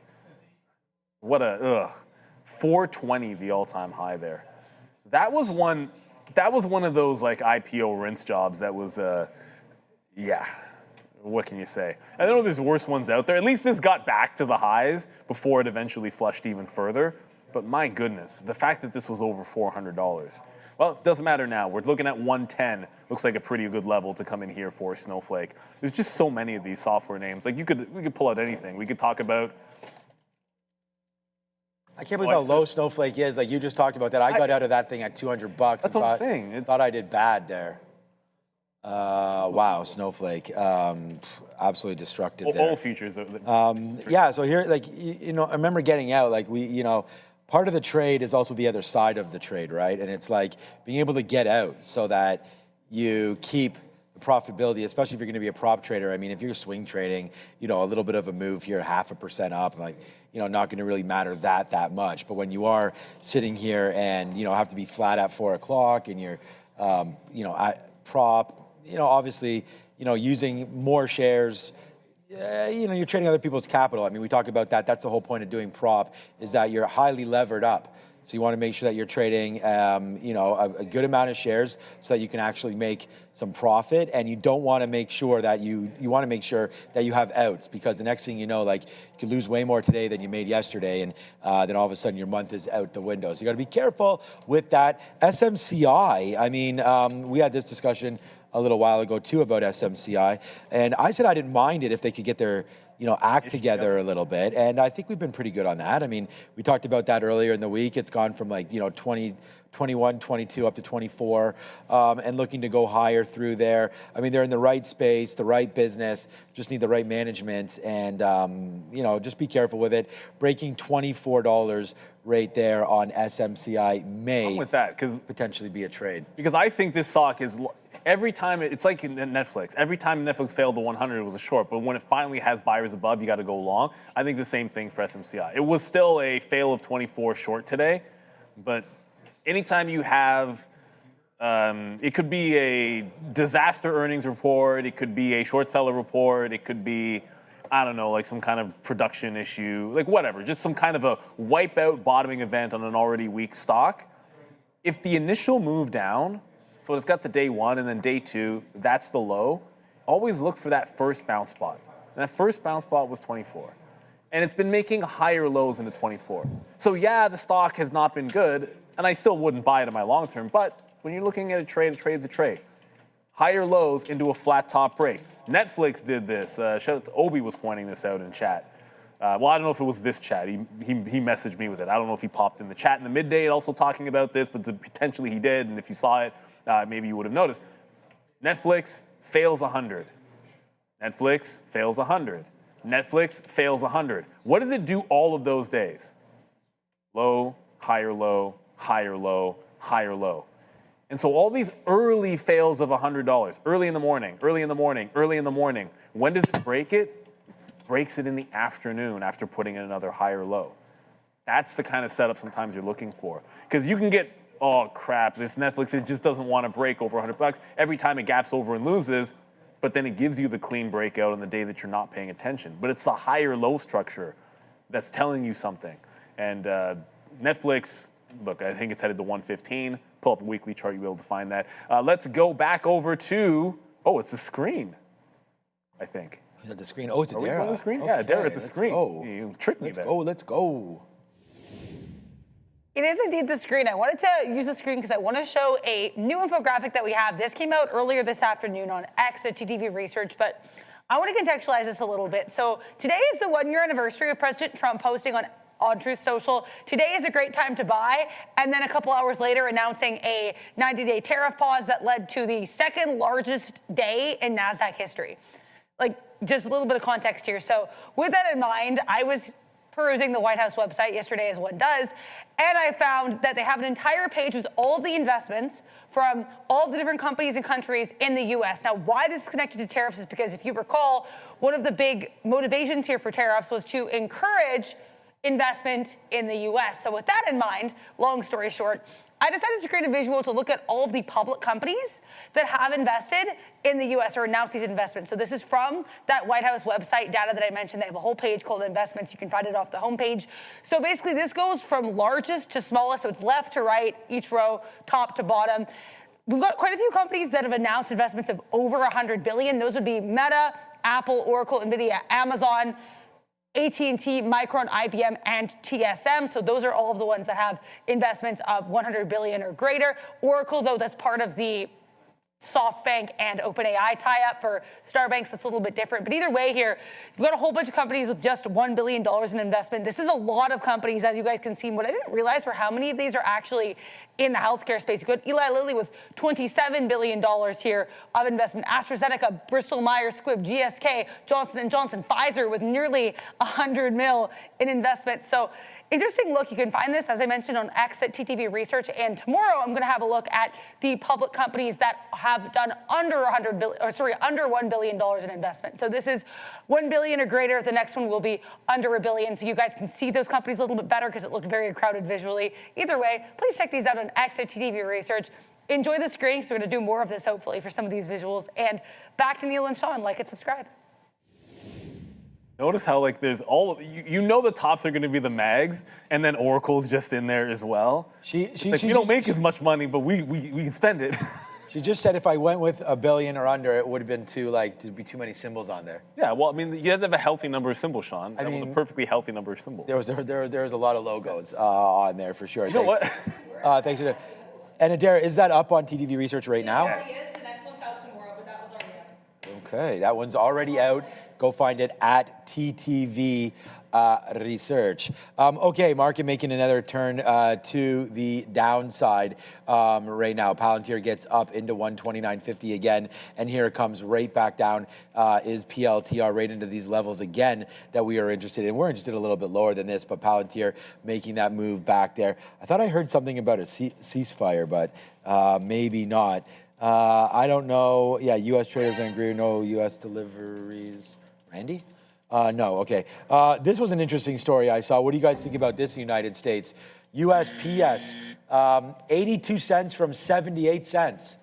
So to send a piece of mail, does anybody, here's the first question, does anybody send mail anymore? No. Other than maybe Christmas cards or things like that? Yeah, that's the only thing. I was thinking Christmas cards. Doesn't really count, man. No, I don't think so. But I'm just talking about standard letters, right? I mean, people are shipping packages, but right there, interesting story. Not even, is it interesting? I don't know. But they're going to change from 70, there it is, 4.8%, 78, 82 cents. I don't even know what it costs. I will say this. My godmother in Florida, my mom's sister, never misses, whether it's my birthday, my brother's, our kids. Nice. Flat out, there is always a handwritten card. For my entire life, I'm over 40 years old. Not a single time. Way over 40. Well, I'm well over 40. Okay. That's entirely true. And not a single one for the kids either. So you know what? But I think it's just a different generation. Oh no, I mean for sure. I mean the only people that I know, that's the same thing. Like we get cards from the grandparents, and they're always, well, every card I get is handwritten, but yeah, not shipped. So there we go. Oh, I was going to see some of the Global Founders. Yeah. Oh, you saw it on the chart there. I was able to. Well, you can go to the research page. You know, it's weird. So if you pull up that infographic that Adara had, for whatever reason, this stood out to me. Global Foundries. Now, look, I get it. It hasn't been the best stock in the world. I'm using a monthly chart just to show you. Since they came to market, it's made a fresh, let's call it bottom, fresh low, and this is definitely a trend break. If I use, whatever, it's already on the array. Like, I don't know why I need to select it. So you go there. It's broken the trend. Unfortunately, this broke the trend. I wish I had realized this. Sometimes you just don't look at symbols enough. This broke the trend way back at the beginning of the year. But there is some continuation. If this can break through 50, even just getting back to the IPO high, probably need some help with the market. But this is an interesting name that I haven't looked at in quite some time. You look at it on the daily chart too, like you're getting a bit of a consolidation trend break. This is the $50 level that we were just showing. Yeah, this is a little bit interesting. The problem with Global Foundries is this is definitely not a day trading stock. It always has relatively weak volumes and just nothing too enticing. But yeah, I like that 50 level break on GFS. I'm glad they're not too far to the left on that high spending train, because you don't want that. You got to make money first. Let's go to Adair. Just be aware, you guys, we are having some comments coming through from U.S. Trade Representative Greer on the China meeting. We know that on May 13th and 14th, I believe, we're going to get that meeting between President Xi of China and President Trump of the U.S. They're going to be meeting in China. Now, Trade Representative Greer is saying that tomorrow there's going to be a bit of a meeting to set up some policy goals for the Trump and Xi conversation. Now, furthermore, he actually spoke a little bit here about Chinese EVs specifically, saying that the Trump administration doesn't expect there to be any changes in vehicle rules that bar Chinese autos for the market. So they're not expecting to open up the market to Chinese automobiles, further adding that it would probably be difficult for Chinese automakers to actually establish U.S. production. So not too much of a move in these. This is just the overall China ETF. But here's NIO, not doing too much. Li Auto, also not moving too much here. And EXPV. Either way, interesting look, especially as we're supposed to get this pre-meeting tomorrow. Back to you. All right. Yeah, maybe there's a bottom coming in for some of these Chinese ADRs. I don't know. They don't look good. I'll tell you that. Like, I think we'd be, in any other circumstance, we might be talking more about this. Like, Alibaba's popular to a lot. I still have some. It was fantastic when it was underneath $100, right? There's no question about that. But if you don't sell it all, you can end up bag holding it all the way back into the bottom. I haven't really bought anything in a while in this, but there's a chance that we could break a trend. It hasn't broken underneath at these August lows from 2025, but the world has been forgetting about USA, China, because of what's going on in the Middle East. And also remember, were we just talking last night, or when I say we, wasn't the president just talking about I'm going to punish 50% tariffs on anybody that arms Iran? Well, that's what I was saying. It's bad. It's like, well, that's only two. That's only two. So what's going to happen at that meeting? It's going to be like, well, you know, we got this stuff that we're trying to sell. Yeah, exactly. I mean, 50% tariffs. That's what you don't want to hear overall. So I'm not sure the time is yet for some of these. Whether you're looking at K-Web, whether you're looking at BABA, or I don't know, Pinduoduo is usually pretty popular. That's probably stocks. I haven't looked at it in a while. It's probably hot garbage, just like the rest. That's not that bad.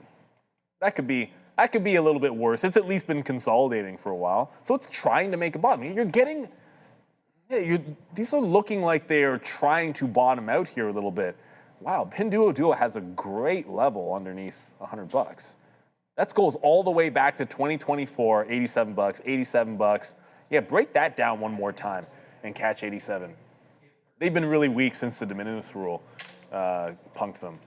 And plus the overall, who just wants China risk at this point. But we'll get past, once we're not talking about the Middle East, I think that'll be a better time to come look at the Chinese names. It's too bad that we got out of Intel earlier. I mean, there goes Intel right now. This is the reload that we should have had. And I said we tried that, right? And then when Steve was on, well, not even just before Steve, it dipped into this level. Yeah, could have maybe looked at that, but there goes Intel, man. And as we said, it's always about preparation. I'm not going to be here tomorrow, but check out Joe and Neil tomorrow morning. But this is what we're talking about. There it is right here. It's Intel long, Amazon long. And those are the only two names. We didn't get CoreWeave. We didn't trade. Did I trade the TQs today? No, we didn't. So just looking at those names, and there goes Intel breaking through the day's high again on SpaceX tie-up, investments there from Nvidia earlier on, the U.S. government as well. Intel, Apple, investment from Apple or deal with them with, I think, their Mac Minis. But there it goes. Nice upside play there for INT. To the C. I wanted to re-look at this because we didn't get very many votes on this at all. So I don't know if maybe it wasn't up that much. Here we go. What software name would you buy right now? And this is like, basically, I guess gun to head. I mean, right now. So for me, I think I would be probably, if I had to buy any of these, it would probably be Microsoft, which I think is too easy of a vote. So I would go with CrowdStrike because I really do believe that, that business. I bought PNW, but I'm also obviously in CrowdStrike. Would have been my vote. I'm not even sure what I own more of, but I like CrowdStrike there. Definitely not CRM. And for me, I'm in Palantir, but I would give Palantir. I'd go CrowdStrike, Palantir, then Microsoft. The thing about Microsoft is if this whole sector fixes itself, Palantir will make Microsoft look silly on the returns you're going to get. I think the difference is, it's safety with Microsoft. Yeah, Microsoft is safer, but I think if you're here to gamble, Palantir would be the right play. But Microsoft definitely safer on that play. So I think CrowdStrike has some really good upside. Oh, I think all those names have great upside. CRM has a crazy upside. Wow. CRM is so beat up that all it takes is one report to come out, especially their earnings report, and next thing you know, people are going to have to re-rate this thing. This can go from 170 to 200 just on earnings alone, easily. So I think that it does have 20% upside right there. I don't think it climbs like to the high heavens or anything like that one. But anyways, CRM, I mean, all the upside in all these names are there if it works out. I just, I don't know if it's going to work out. So that's kind of the talk that I'm having right now. But Palantir. Fun says ServiceNow, maybe. Yeah, ServiceNow. I mean, well, definitely not the trade desk. I think if your business is fundamentally changed, I don't think that's great. Palantir, just again, it's going to get hit. I mean, we've seen names, like Tesla and Amazon and these other names that have just crazy valuations that you never thought, and they still were able to do okay with the long-term talk there. But Palantir doesn't look the greatest, man. I mean, it comes down to growth. Underneath everything. Yeah, I don't know. I think with Palantir, I'm nervous. 125. That's going to break tomorrow. Yeah, sometimes you got to look at the daily or the monthly chart too when you're trying to evaluate these, because it gives you a bit more context. When you pull up the monthly chart on Palantir, like there's on the way up, the red candle was at 90 bucks, underneath 90. And then before that, it was, it's hard to even see it so far back, like 22. So 22 and 90, like those were the spots where it would like take a bit of a turn, and then realistically 120. So we're pretty much in front of the 120 level there. But if this loses 120, like that isn't. Like there's not there's not always obvious places where you'd be DCAing into this thing. But just from a pure structure perspective, that would be insanity where you'd want to get in. And then CrowdStrike, this last one. I would have voted CrowdStrike, but I've already bought a dip in CrowdStrike, and this one was to get back to 50-50 because I am 50-50. I am now 50-50 between PanW and CrowdStrike. I was not before. And I was like, whatever. I like them both. I'm not picking which one I like better. But this is also this is one where it's more like the structure has been fantastic. I won't bother drawing it. You can see the higher lows have held so cleanly on the monthly chart going back to the 2022 lows. It's like bang, bang, bang. And so if this one can hold, then you've got a good 25-30% of upside. USO, because obviously for the last little bit of the day here today, it's can it get through VWAP?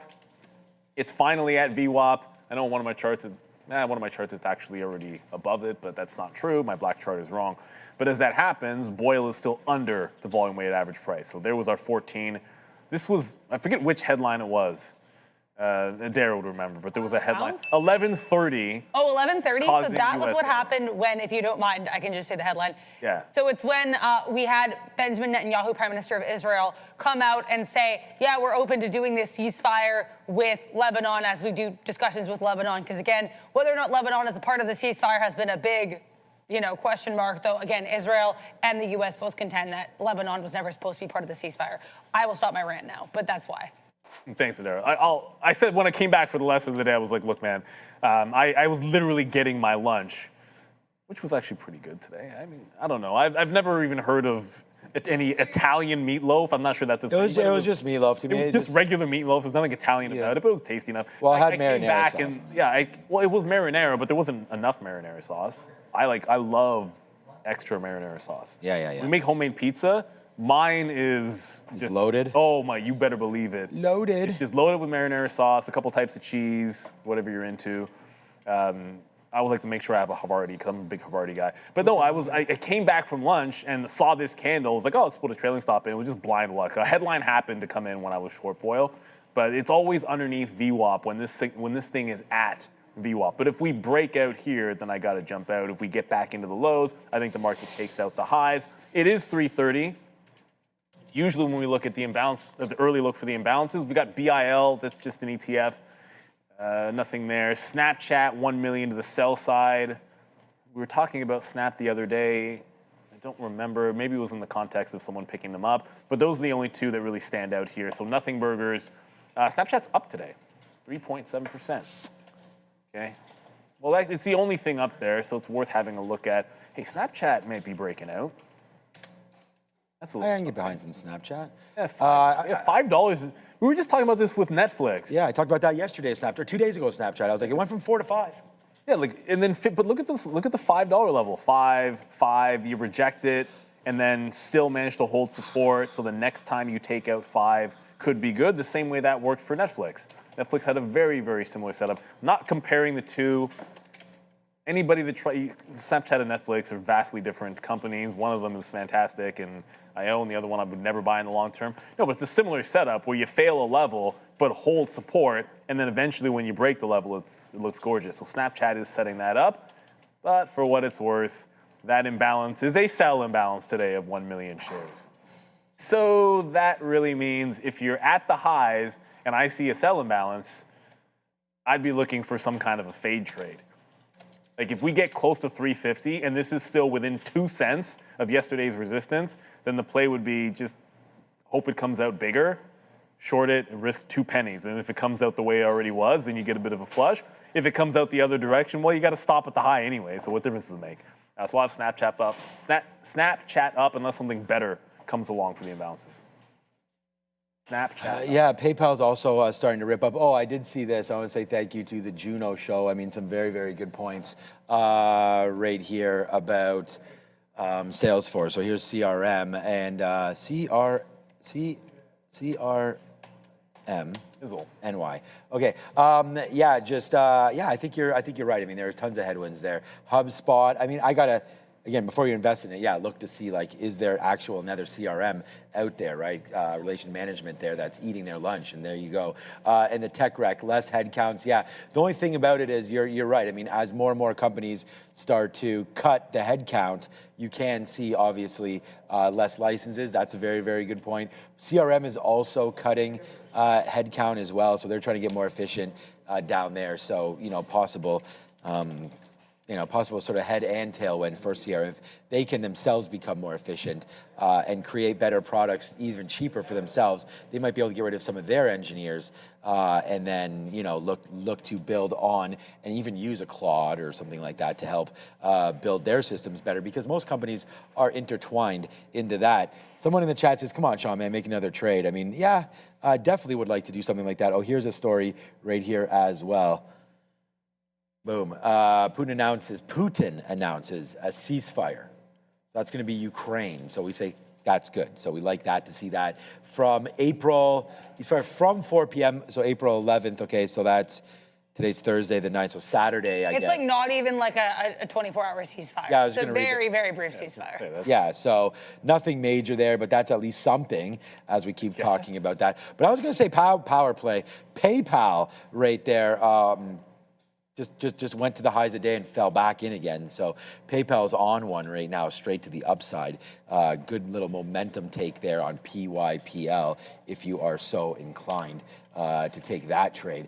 But that's PayPal trying to do some goodness there. All right, so that could be a trade, potentially breaking the highs. The other one that has broken the highs and is off to the races right now is Intel. We did our trade of the day. Micron and I was going to look at Amazon. Amazon's not there yet, but this could also be something. It's 3:35, 15 minutes until the imbalances as well. So, SNDK, I mean, we did have Steve on, and he was talking a little bit about SNDK, and, why stand in the way of something that's super strong, I think, was the overall, discussion from him, and there it goes. Like, even since we had him on, that was 836, right? Like, it's now 850. So, boom, up $14. SNDK just keeps on trucking, man. And last quarter, it was like 60% year-over-year revenue growth. And I remember the thing that gets me, it was Micron more than SNDK, because Micron had that just ridiculous quarter and got sold off on it. That's what scares me. If that's what they did with Micron, when does SanDisk report next? SNDK earnings. Sometimes it's just easier. Aren't they always late? Or I feel like I know Micron's always late, but SanDisk. Oh, April 30th. Okay, so this month, 3 weeks. April 30th. Okay. Well, that's pretty late, though. 3 weeks today. That's still a while. But my concern would be if they sold Micron off on their gigantic earnings. So you had 60% year over year on the last report for SNDK, and this is what their chart looks like compared to Micron. If it's just not good enough, like let's say they just do 60% again, right? That will probably be seen as not good enough. And if that happens, like, I'm not saying the rug gets pulled, but like, it's got to be due for some kind of a pullback. And I'm only saying that because of what we saw with Micron. We were turned around doing the afternoon show at the desk, and it was just like, oh my goodness, Micron, it was 180%, whatever, year over year. The margins were at close to 80% they got to on margins, just insane numbers. And we came in the next day, and it's like, what the heck happened to Microsoft? Micron, they were down. If that happens to SanDisk, well, SanDisk has been running crazier. It would be even worse than what you saw the pullback in Micron. Now, granted, Micron's right back up here. It's actually up $100 in the last 2 weeks. But, yeah, pencil that one in. April 30th, that's going to be a massive earnings day. Because the memory chip names, they're giving you more volatility than Nvidia. Well, I'll say it that way. Like, Nvidia's not doing anything for us. It's these bad boys. So 3 weeks from now, put up or shut up, for sure. Arun Warrior in the chat. SNDK could be at 1,000 by the time it gets there. A lot can happen in 3 weeks. I'm just saying. I mean, it could be 1,000 tomorrow. You could. Well, I don't know if you. Whoops! I hit enter before I hit the K. What's it at, 850? It's at 850. So you're really just talking about another 15% or so. Kind of lazy math there. Yeah. But if they grow 60% again, I don't think that'll be good enough. Like, you're going to have to do much better. We have to be blown away, absolutely blown away in the market. So we'll see what happens. SNDK has been an absolute rocket ship. Yeah, SNDK is just a monster, man. No matter what you think, it's going higher right now. Okay, so there's SNDK. I did want to look at Fannie Mae a little bit here because it is starting to go hard. Who's over there at the desk? It's Adara and Sia. So, yeah, check out Fannie Mae and Freddie Mac. They're the Mac Daddy make you It's Bill Ackman jump right there, Fannie Mae. So I tried a little short. All these are shorts, by the way. I took one there, made a little bit of money, got out. Now I'm trying to be short again right now on Fannie Mae. So we'll wait to see if there's anything happening. We're not really doing anything on this name, but Fannie Mae up 18%. And we did talk about Bill Ackman. Definitely was into this one. This is a name that was sub $1 before President Trump was announced as president. And then it got going because he had talked about, sort of repatriating this back to the U.S. people. But we'll have to wait to see if Fannie Mae eventually gets unlocked and we get some value. This high was $16 there in FMCC as well. I'm not seeing anything from Pulte. I'm not seeing anything from Ackman. I'm not seeing much here in social media. There are a couple tags here for Fannie Mae and Freddie Mac, but nothing aggressive. It's a lot of confusion as to why there is the move. But again, the main two people whose social media I would check for this, that's again the leader of that agency, Bill Pulte, and of course, noted pumper of Fannie Mae and Freddie Mac, Bill Ackman. Neither of them have posted. So the bills are not giving us any clarity here. Yeah, the bill's not being paid if you're short this name. That is for sure. Okay, look, we've been talking a little bit, and I actually meant to go over some crypto, so it's a good thing right now that we've got Sia for you with a crypto minute. Yeah, thank you, Sean. Let's take a look at crypto here. So, headline first, U.S. Treasury Secretary Scott Bessent, as we know it, is pushing Congress to pass the Clarity Act. Now, this act is aimed at mandating that digital commodity exchange brokers and dealers register with the CFTC and comply with record-keeping, reporting, and customer protection standards. Now, the bill is positioned as a long-awaited regulatory structure, and it is set to address years of ambiguity in the crypto oversight. So, Bessent has also emphasized that clear rules are and will be critical to keeping crypto innovation and capital in the U.S. So ongoing regulatory uncertainty has already driven crypto development offshore, and particularly to regions like Abu Dhabi and Singapore. He said Scott Bessent, said in a statement to Wall Street Journal yesterday that a growing share of crypto development relocated to places with clear rules, such as Abu Dhabi and Singapore. So these jurisdictions offer clear registration processes and operative guidelines that are making them more attractive, I would say, than the U.S. currently. So the legislation has been stalled for months, and this is largely due to disputes between banks and crypto firms. But the main sticking point here is that how stablecoin interest and rewards are treated, especially with banks that are pushing for restrictions. But regardless of this, there is a bipartisan support being built, which shows a potential catalyst if certain compromise is reached. Now, let's just take a look at BTC here. BTC currently trading in the 71,000s region, up 1%. Solana up 1.31%, and Ethereum up 0.9% for now. Thank you, Sia. But you know what? If we take a bit of a longer look, some things haven't changed. And if this looks like we're headed back higher, we're not reclaiming any resistance levels. We didn't reclaim this one when it failed. That's up at 108. We didn't reclaim the 90. When we did, it broke trend, and then that happened. We're having trouble reclaiming above the 70, 75 level. So it's still in that prove it to me kind of moment. Like I've said this before, like I sold my ETH, the majority of it. I still have some at Coinbase, probably. I do still have some at Coinbase account, but in the trading account, I sold my ETH, and I've been looking to put that money back in, but I'd almost rather buy this if it can break back out above the mid-70s, or I'm still waiting for that next push down, which could get you into the 50s. It's just such a long trend break. Got to be convinced that you're doing something productive, unfortunately, here for BTC. But this is what it does. Mm-hmm. This is exactly the reason. I'll never forget. I had a conversation with my pops. He's like, should I be getting into Bitcoin? And I don't know. Like there was the time that he asked, it probably still had another 20-25% in the highs. I'm like, dude, I'm like, Dad, man, like retired, like no, because it could go up another 20% or 30 or 40 or 50, but at this point, you're like, you don't want this thing losing 50%. He's like, no. I'm like, yeah, well, that's normal for it. He's like, yeah, but how quickly would that happen? I don't know, like a month? like it does it. So if you're not comfortable with that, and that's not your thing, I probably told him a month just to make a point, unless you think it would lose 50% in a month. But if that's not your cup of tea, then crypto still isn't for you. It hasn't turned into that store of value that everyone wants yet. Even if you think long term it'll stabilize, and it'll be as simple as money print, Bitcoin goes up. That's not happening yet. Until it does, at some point.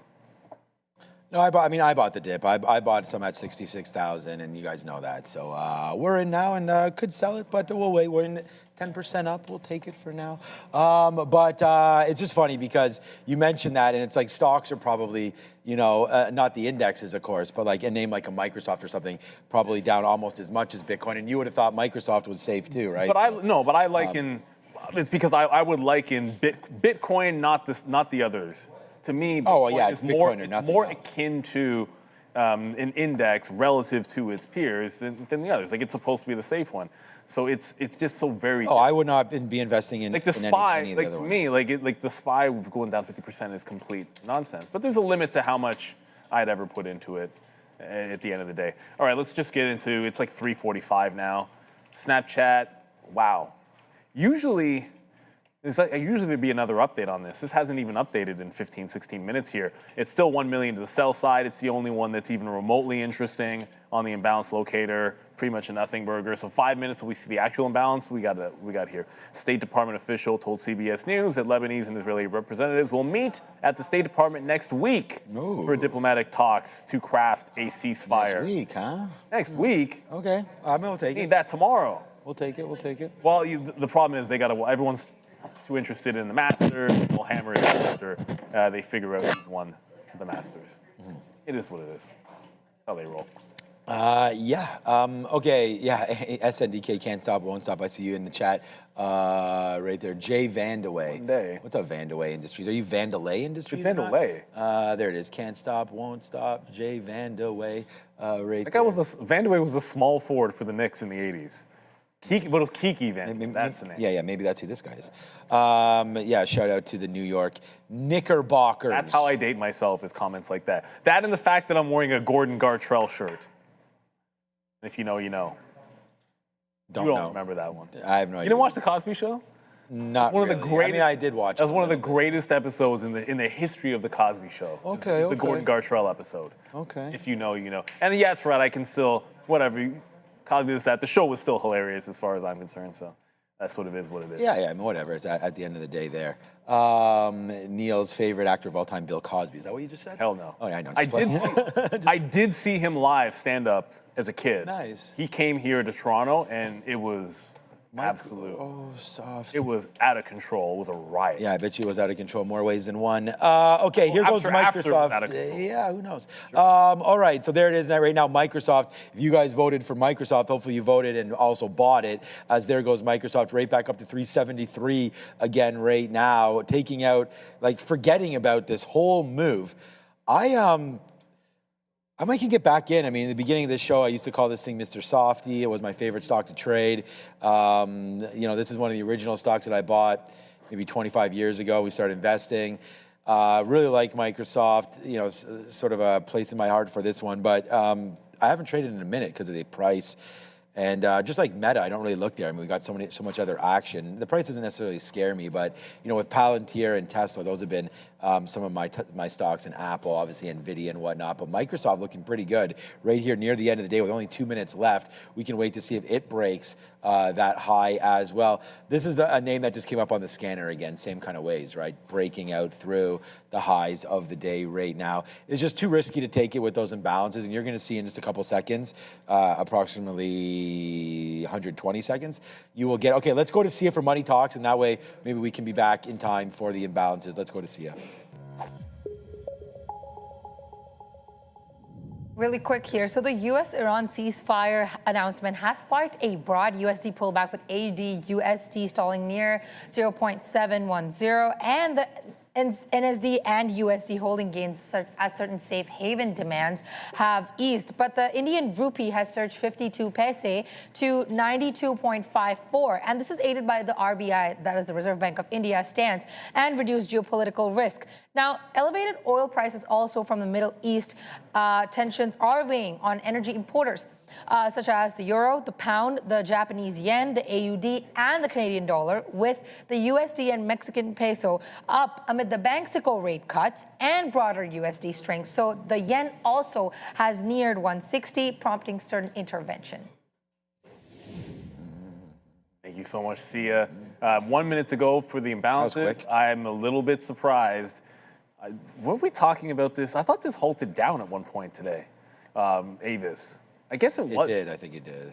Well, it's at the high of the day now, up 8%. This thing is not going to die, is it? It will not. The squeeze is still ongoing for Avis. It really, really thought we were talking about this one as giving up the ghost. But yeah, the squeeze still continues here. At some point, I think this will unwind, but not yet, everybody. 24% on one site, short float, and another one said 48%. Either way, I would have to imagine those are both have to have gotten some people out. So you'd like to think that number has come down. If it's gone up, then someone's possibly digging a grave. But at some point, these do turn around. There's nothing fundamental that we've seen for Avis. There was some talk about the TSA strike and then rental cars, but that's not going to explain why a stock has gone up 200% in just like a week or two.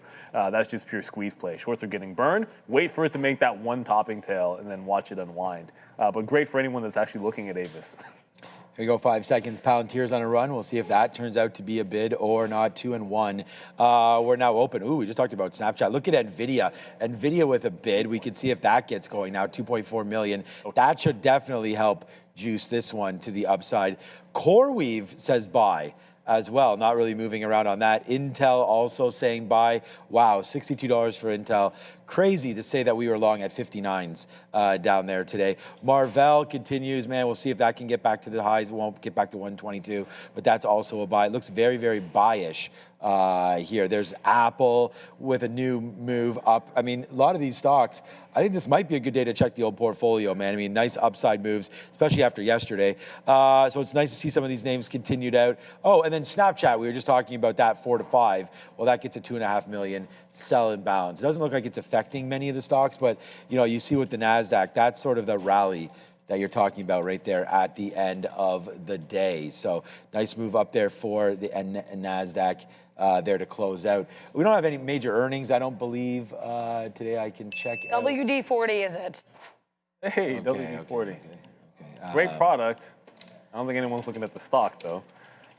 No. I mean, yeah, that was a relatively new IPO, I think, WD-40. It's not that old. Not too long ago. Lorenzo in the chat just asked me, when is GV going to hit 1,000? Oh, that's a cheap one. It hit $980. Yeah, I know. So tomorrow? It's Friday. I mean, tomorrow's Friday, right? So like options expiration, and you get a round number like 1,000. Like, why not? Some gravity maybe pulling it back in. But the greater lesson is, if you can't figure out, because sometimes like buying the dips on stocks is not the easiest thing in the world. And if you're good enough to just always pick the bottom, fine. You're better than me. If a stock I like is respecting a major moving average, I will just default to that 10 times out of 10. So this one is respecting the 50-period moving average, but I would like to think that 1,000 is a psychological level. It might have a bit of a pullback. I'm also like, when is it going to split? This is yeah, I guess you have to do that soon. Yeah, like the second you get to 1,000 or you get approach 1,000, you start thinking about when it'll have a split. And I know fundamentally it doesn't really mean anything when you split, but it makes it cheaper for people to play around with options, little things like that. Like it just, like let's just say you want to do some covered calls or whatnot. It just makes it a little bit, everything becomes more viable. And there's a few names out there that probably could do with one. I suppose another beat by SNDK, and we'll be talking about the same thing. Why don't they split? G Vernova would be one as well. Easy peasy, yes sir. Throw up that super chat. Oh, we got 2%? There it is, we got it. Oh, it's Ian Rispetto.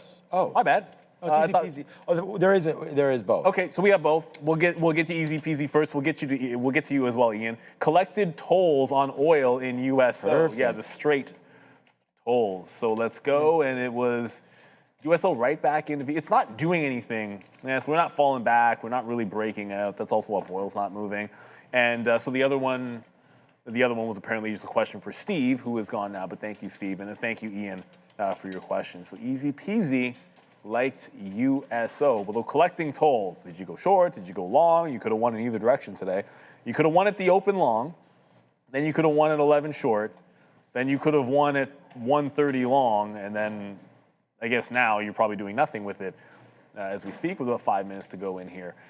USO, it's been such a good leading indicator, but you got to remember, this looks like it was mostly a down day, but it's up 2%, and it bounced off the prior close. So low, higher low, kind of hold the higher low and bounce. It's kind of back into an uptrend, people, which is not always the best thing. What I like about the market, is we've had USO just only go up since 130, and the NASDAQ say, who cares? Also only go up into the close. So oil has been going higher, and the market is writing it off and saying we don't care. Yeah. You're right. That's a really good sign, because we haven't really been seeing a lot of that. And I understand like USO's not going parabolic, but it is a good sign that we're able to climb without this. Now, the memory stock names have been leading the way to a certain extent. I get that, but still good. Take the wins where you can. Yeah, for sure. So I'm not really doing anything over here. I was trying to watch out for Fannie Mae. I went to $8 and came back in just a little bit there. Look at Palantir, man. Palantir has really got itself going here into the close. I guess bouncing back up. We'll see if we can have a strong day tomorrow for Palantir. Hopefully that will come in to play here for everybody tomorrow. PLTR did get down. Did not go SSR today. And of course, SSR short sale restricted means 10% or more on a downside. And that's not there today for Palantir. So nothing to worry about for right now. It's a shame, because Palantir is probably the most interesting name if it's ever SSR. Yeah. Because of like the manner in which it bounces. Like Snowflake is down 12%, so that'll be SSR tomorrow. But that's not as exciting as if you come in and Palantir's 10% down. Like if Palantir's 10% down, the next day you're looking, because if you just catch a bounce trade, it's going to be huge. Tesla is another example. I remember there was one time it was SSR, and you just needed to catch one shot at it. CrowdStrike was a good one. Typically it has to be a popular name, super liquid. Lots of people own it, and dip buyers and institutions like it. If it doesn't have those qualifiers to it, it's not the same thing trying to take that long the next day. Oftentimes when you're down 10%, you're down 10% for some really bad reason. Yeah. 3 minutes to go. Let's go back to Adara. Yeah, let's take a look here at the market and at oil. I'm seeing some more comments circulate, I guess. The parliamentary speaker of Iran, Galibaf, shared a social media post citing some ceasefire points that were not adhered to, and then the post just says time is running out. So I guess Iran is saying that the U.S. is running out of time. Unclear what they're referring to, but just be aware here. This post coming through. Back to you. Hey, it looks like tomorrow we'll have an interesting day once again for USO and everybody else as well. Did Microsoft wind up running the top as well? I mean, the whole market So there goes Microsoft as well into the close. Good little level there, obviously, as we take out 373.50s. Look like that's going to be the high. We can have a quick look at that tomorrow, as well as we focused on the IGV and sort of what was going on there. Today, it's also having a little bit of a bounce back. I mean, you can see the way Palantir is acting, Microsoft is acting. The other big name over there is Oracle in the IGV. So this is software tech. Like I said, I'm not even sure really why Oracle is such a big part of it, but there goes Oracle also, as the NASDAQ's kind of hovering now, if anything, moving lower. But a lot of these names, look at Oracle right back to VWAP, right? We had a little bit more time in the day. I think this could be a good short with a name that's down 4%, acting like this. I don't mind Oracle for a short. Obviously, we've got to close out our positions in 2 minutes. Looks like the NASDAQ will go out where it's going out, and we didn't look too much here at some of the broader markets. I know we did have like our sector recaps and stuff like that, but just having a look, it looks like it's a pretty good day overall. I mean, there's not too much hurt here. Energy down 0.8, that's XOM, CVX. We just talked about it. We got a super chat from Easy peasy there, made some money there, depending on which way you went on oil. So congratulations there. This is really where the problem is. I shouldn't say there's not that much pain. It's just in the big holders there, Apple, Nvidia, Micron, AMD, they're working, Meta's working, Netflix up 2.5% today. It's all these software names. There should almost be, TradingView almost needs another map here called software or something, because this is where all the problems are. Adobe, ServiceNow, Take-Two, Fortinet, Intuit, CrowdStrike is now down 7%. Wow. It just doesn't seem that bad that's because probably a buy. Like 10. It's ridiculous. Yeah, I think that's probably a buy. Palantir. Well. Yeah, they're all here, man. I don't know. What is this name? Oh, I got to go over here to see. Versic, okay, so they're down as well. There's Fortinet. Anyways, more to come in this space, yeah. What was, I didn't see PanW there. I didn't see it there either, but with CrowdStrike being down what it's down, probably can't be very good for. 4? Oh, 4, okay, well, at least it's a little bit better. Yeah, a little better. Yeah. Oh, okay, good bounce. Was there an bounce on PanW? I don't know. I didn't see one. I didn't see one. But there must have been. Yeah, that's right. That's pretty much at 350. Sometimes you can have names that are not heavily traded with a smallish imbalance, but because it does less than 10 million shares, it wouldn't take much. Like if this had 500,000 share imbalance, that's 5% of the daily volume, for what it's worth. I didn't see it, so maybe it was an absolute nothing burger. But yeah, that's not bad. PanW. Maybe CrowdStrike fell even further, and that could be something to look at tomorrow for a relief rally. But some of these names are down way too, I shouldn't say way too far, down more than you would expect. CrowdStrike lost the support levels. PanW stands out because it didn't really break down through everything. Like when you're falling through everything, then I don't like you as much. With 20 seconds to go, there. The only other thing I was in this afternoon, I'm going to come in with the same approach on Boyle. As long as it keeps making lower highs, I want to short the POF. But the afternoon one just didn't go anywhere. As we close it off, brought to you by Beta Pro, by GlobeX, the closing bell on what is quite honestly a surprising 0.7% up day. Like we managed to close. Late money is the money that matters. And we close at the high of the day with USO at the high of the afternoon. That's fantastic. That should be good news, everybody. Yeah, come walk around. We have a special guest appearance right now. But you don't even have your mic. Oh, you're actually coming up here? Yeah. Okay, here we go. Yeah, exactly. It's at the bottom. There's 2 on buttons. Let me see. Pass me. Here comes Fabian. We'll get there. Am I going down? Yes, I should go down. I was going to say, like, if you just say bye from over there, there it is. Sia wanted to come and say bye to everybody. Bye. Are you here tomorrow, or? Fabian's laughing at me. Yes, I'm here tomorrow. Okay. I'm here tomorrow. I'll be here properly after 17th of April because that's when I graduate. Okay, well, congratulations on graduating. Sorry your first job will be here, but yeah. What did you take in school?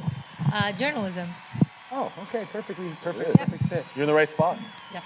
Perfect Take fit. care, guys. Hope you had a good trading day. Thank you. Thank you very much, and we'll get that turned off. All right, there it is. Yeah, thanks. Yeah, anytime you're welcome to do that, of course. So that's it. I'm off for the weekend, so have a great one. It'll be Joe and Neil tomorrow. Thank you, Adara, for everything today. Yeah, she'll be good over there. Last 3 games, and then her new team starts on Tuesday. She's got to do a McDavid on the first game. You see him last night? Oh, man, I didn't see him last night, but he's always on my... Oh, yeah, the guy's putting up some sick goals there, literally carrying them on his back. The best player in the world, Connor McDavid. Most talented hockey player of all time. Oh, raw talent-wise? Skill-wise. But, well, yeah, statistically, there's 2 guys better, but... Yeah, I mean, Wayne is... I mean, there will only be one guy better statistically, and it'll be Wayne Gretzky by the time Connor McDavid retires. Per game, Lemieux. Lemieux couldn't stay healthy, though. Yeah, he could, but it's... Lemieux was ridiculous. Yeah, I mean, McDavid is pretty ridiculous. All right, good show today. Thank you to everybody. Thank you to Steve Tallman and all of our guests there today. Thank you to Raheem Alani. Thanks to Dara, Fabian, Ramin, Sia, obviously there. Who did I say? Andre, thank you so much. And Brenda. Super tan Sharif is back.